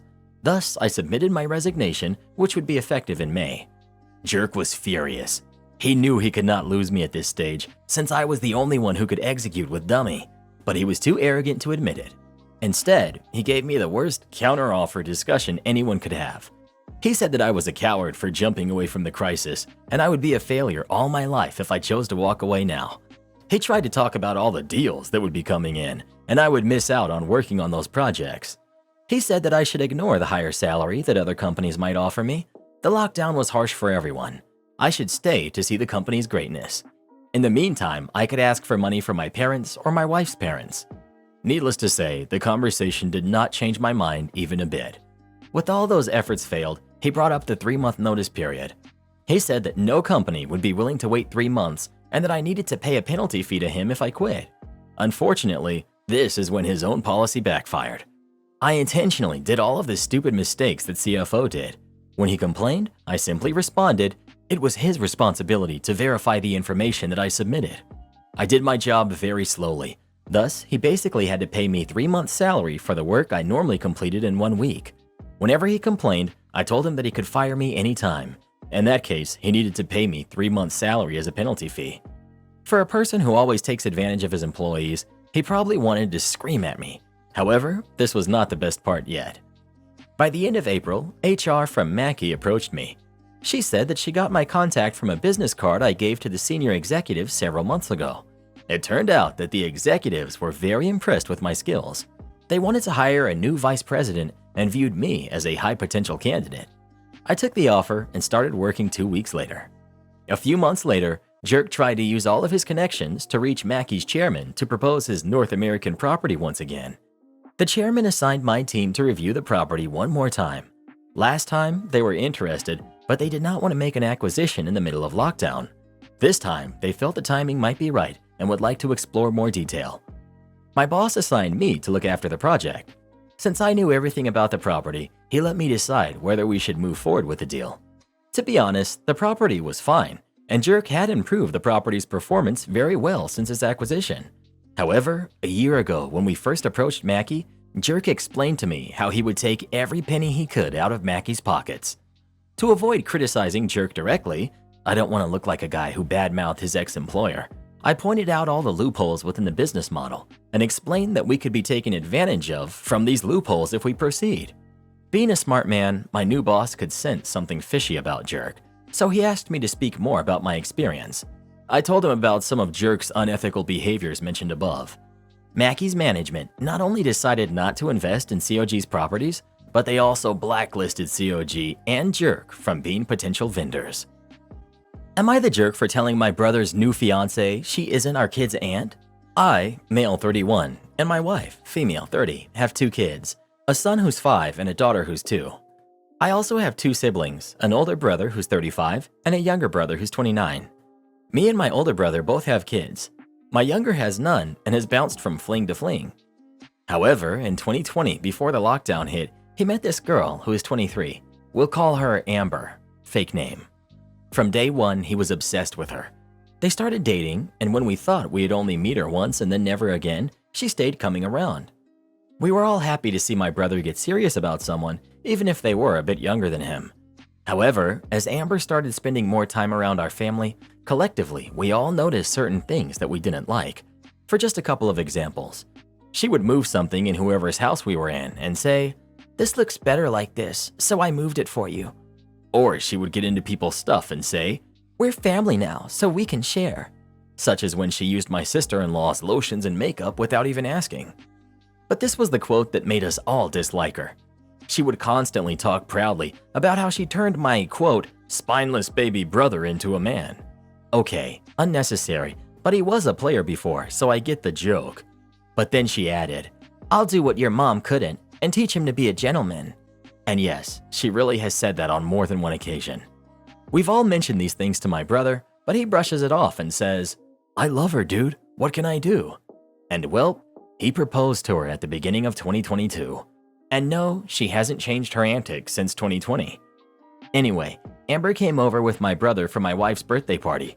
Of course, my kids were there too. Amber, in front of a full house of mine and my wife's family, she says, "Oh, it's my favorite niece and nephew," before picking up my daughter. She added, "Am I your favorite auntie?" in a baby voice, as if she was saying it to my daughter. I walked over and took my daughter out of her hands and said in a calm but stern tone, "You're not their aunt, so please don't refer to yourself as their aunt."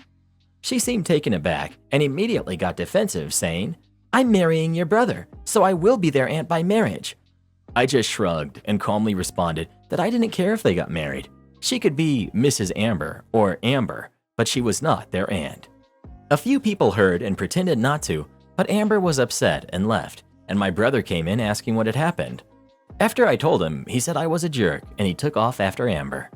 My brother called me that night saying I needed to apologize and take back what I said, but I refused to. My kids hardly know or spend time with her, and she's not very well liked amongst our family. So, am I the jerk?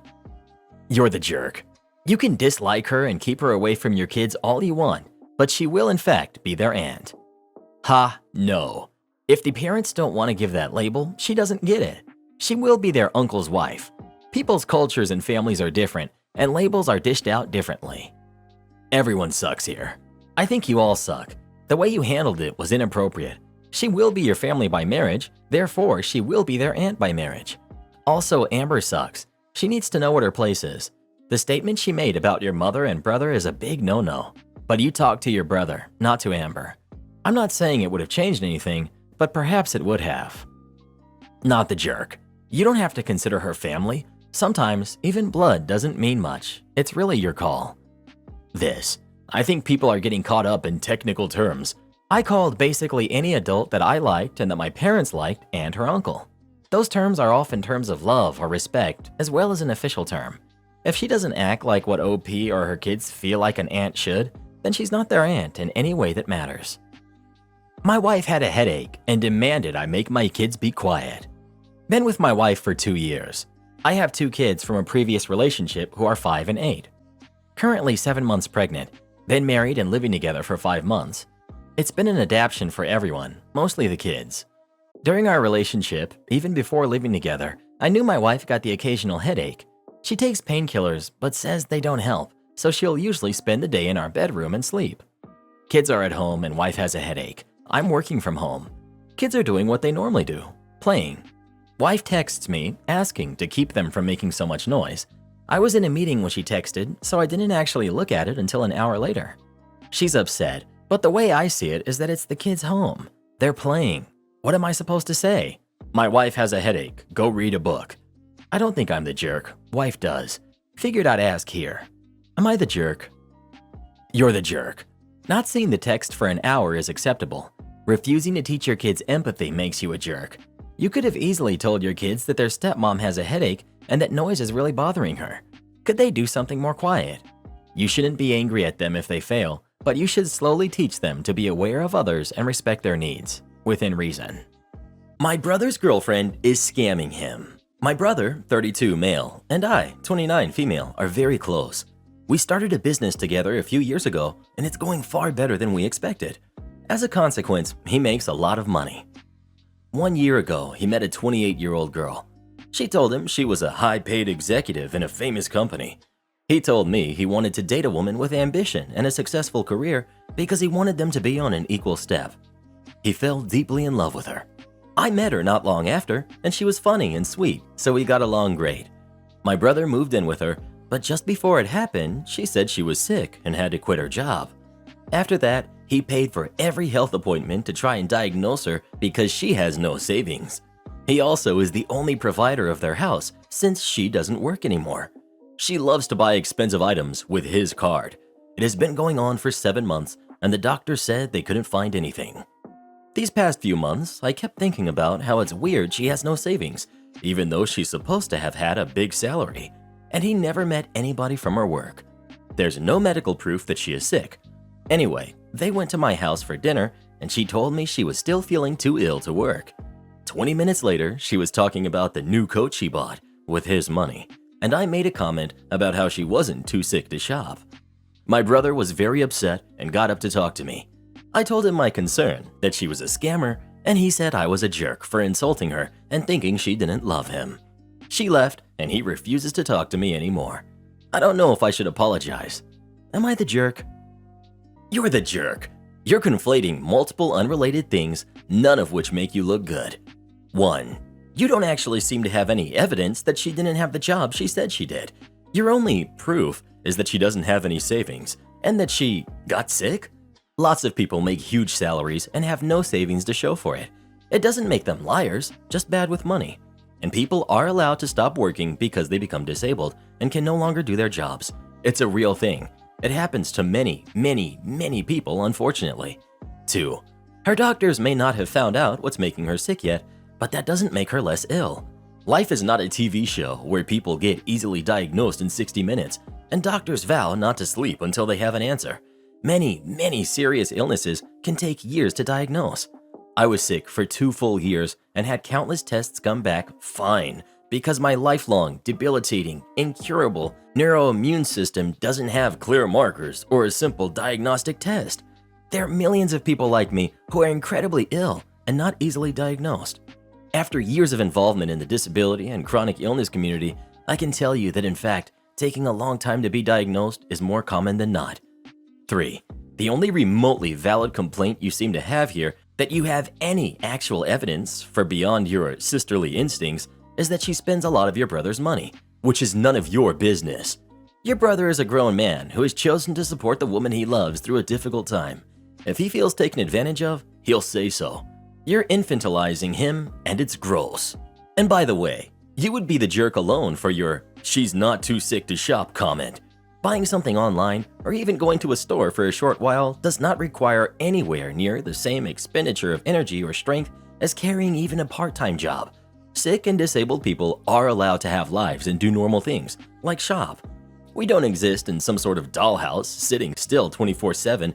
We're human beings with needs just like everyone else. Just because a person can do one thing doesn't mean that they can do every completely unrelated thing that you think they should. Do this next. Tap here on your screen to come see our new podcast playlist, where you'll find thousands of hours of the best stories you've ever heard. Or tap the one on the right. That episode is specifically just for you, based on other videos you've enjoyed the most.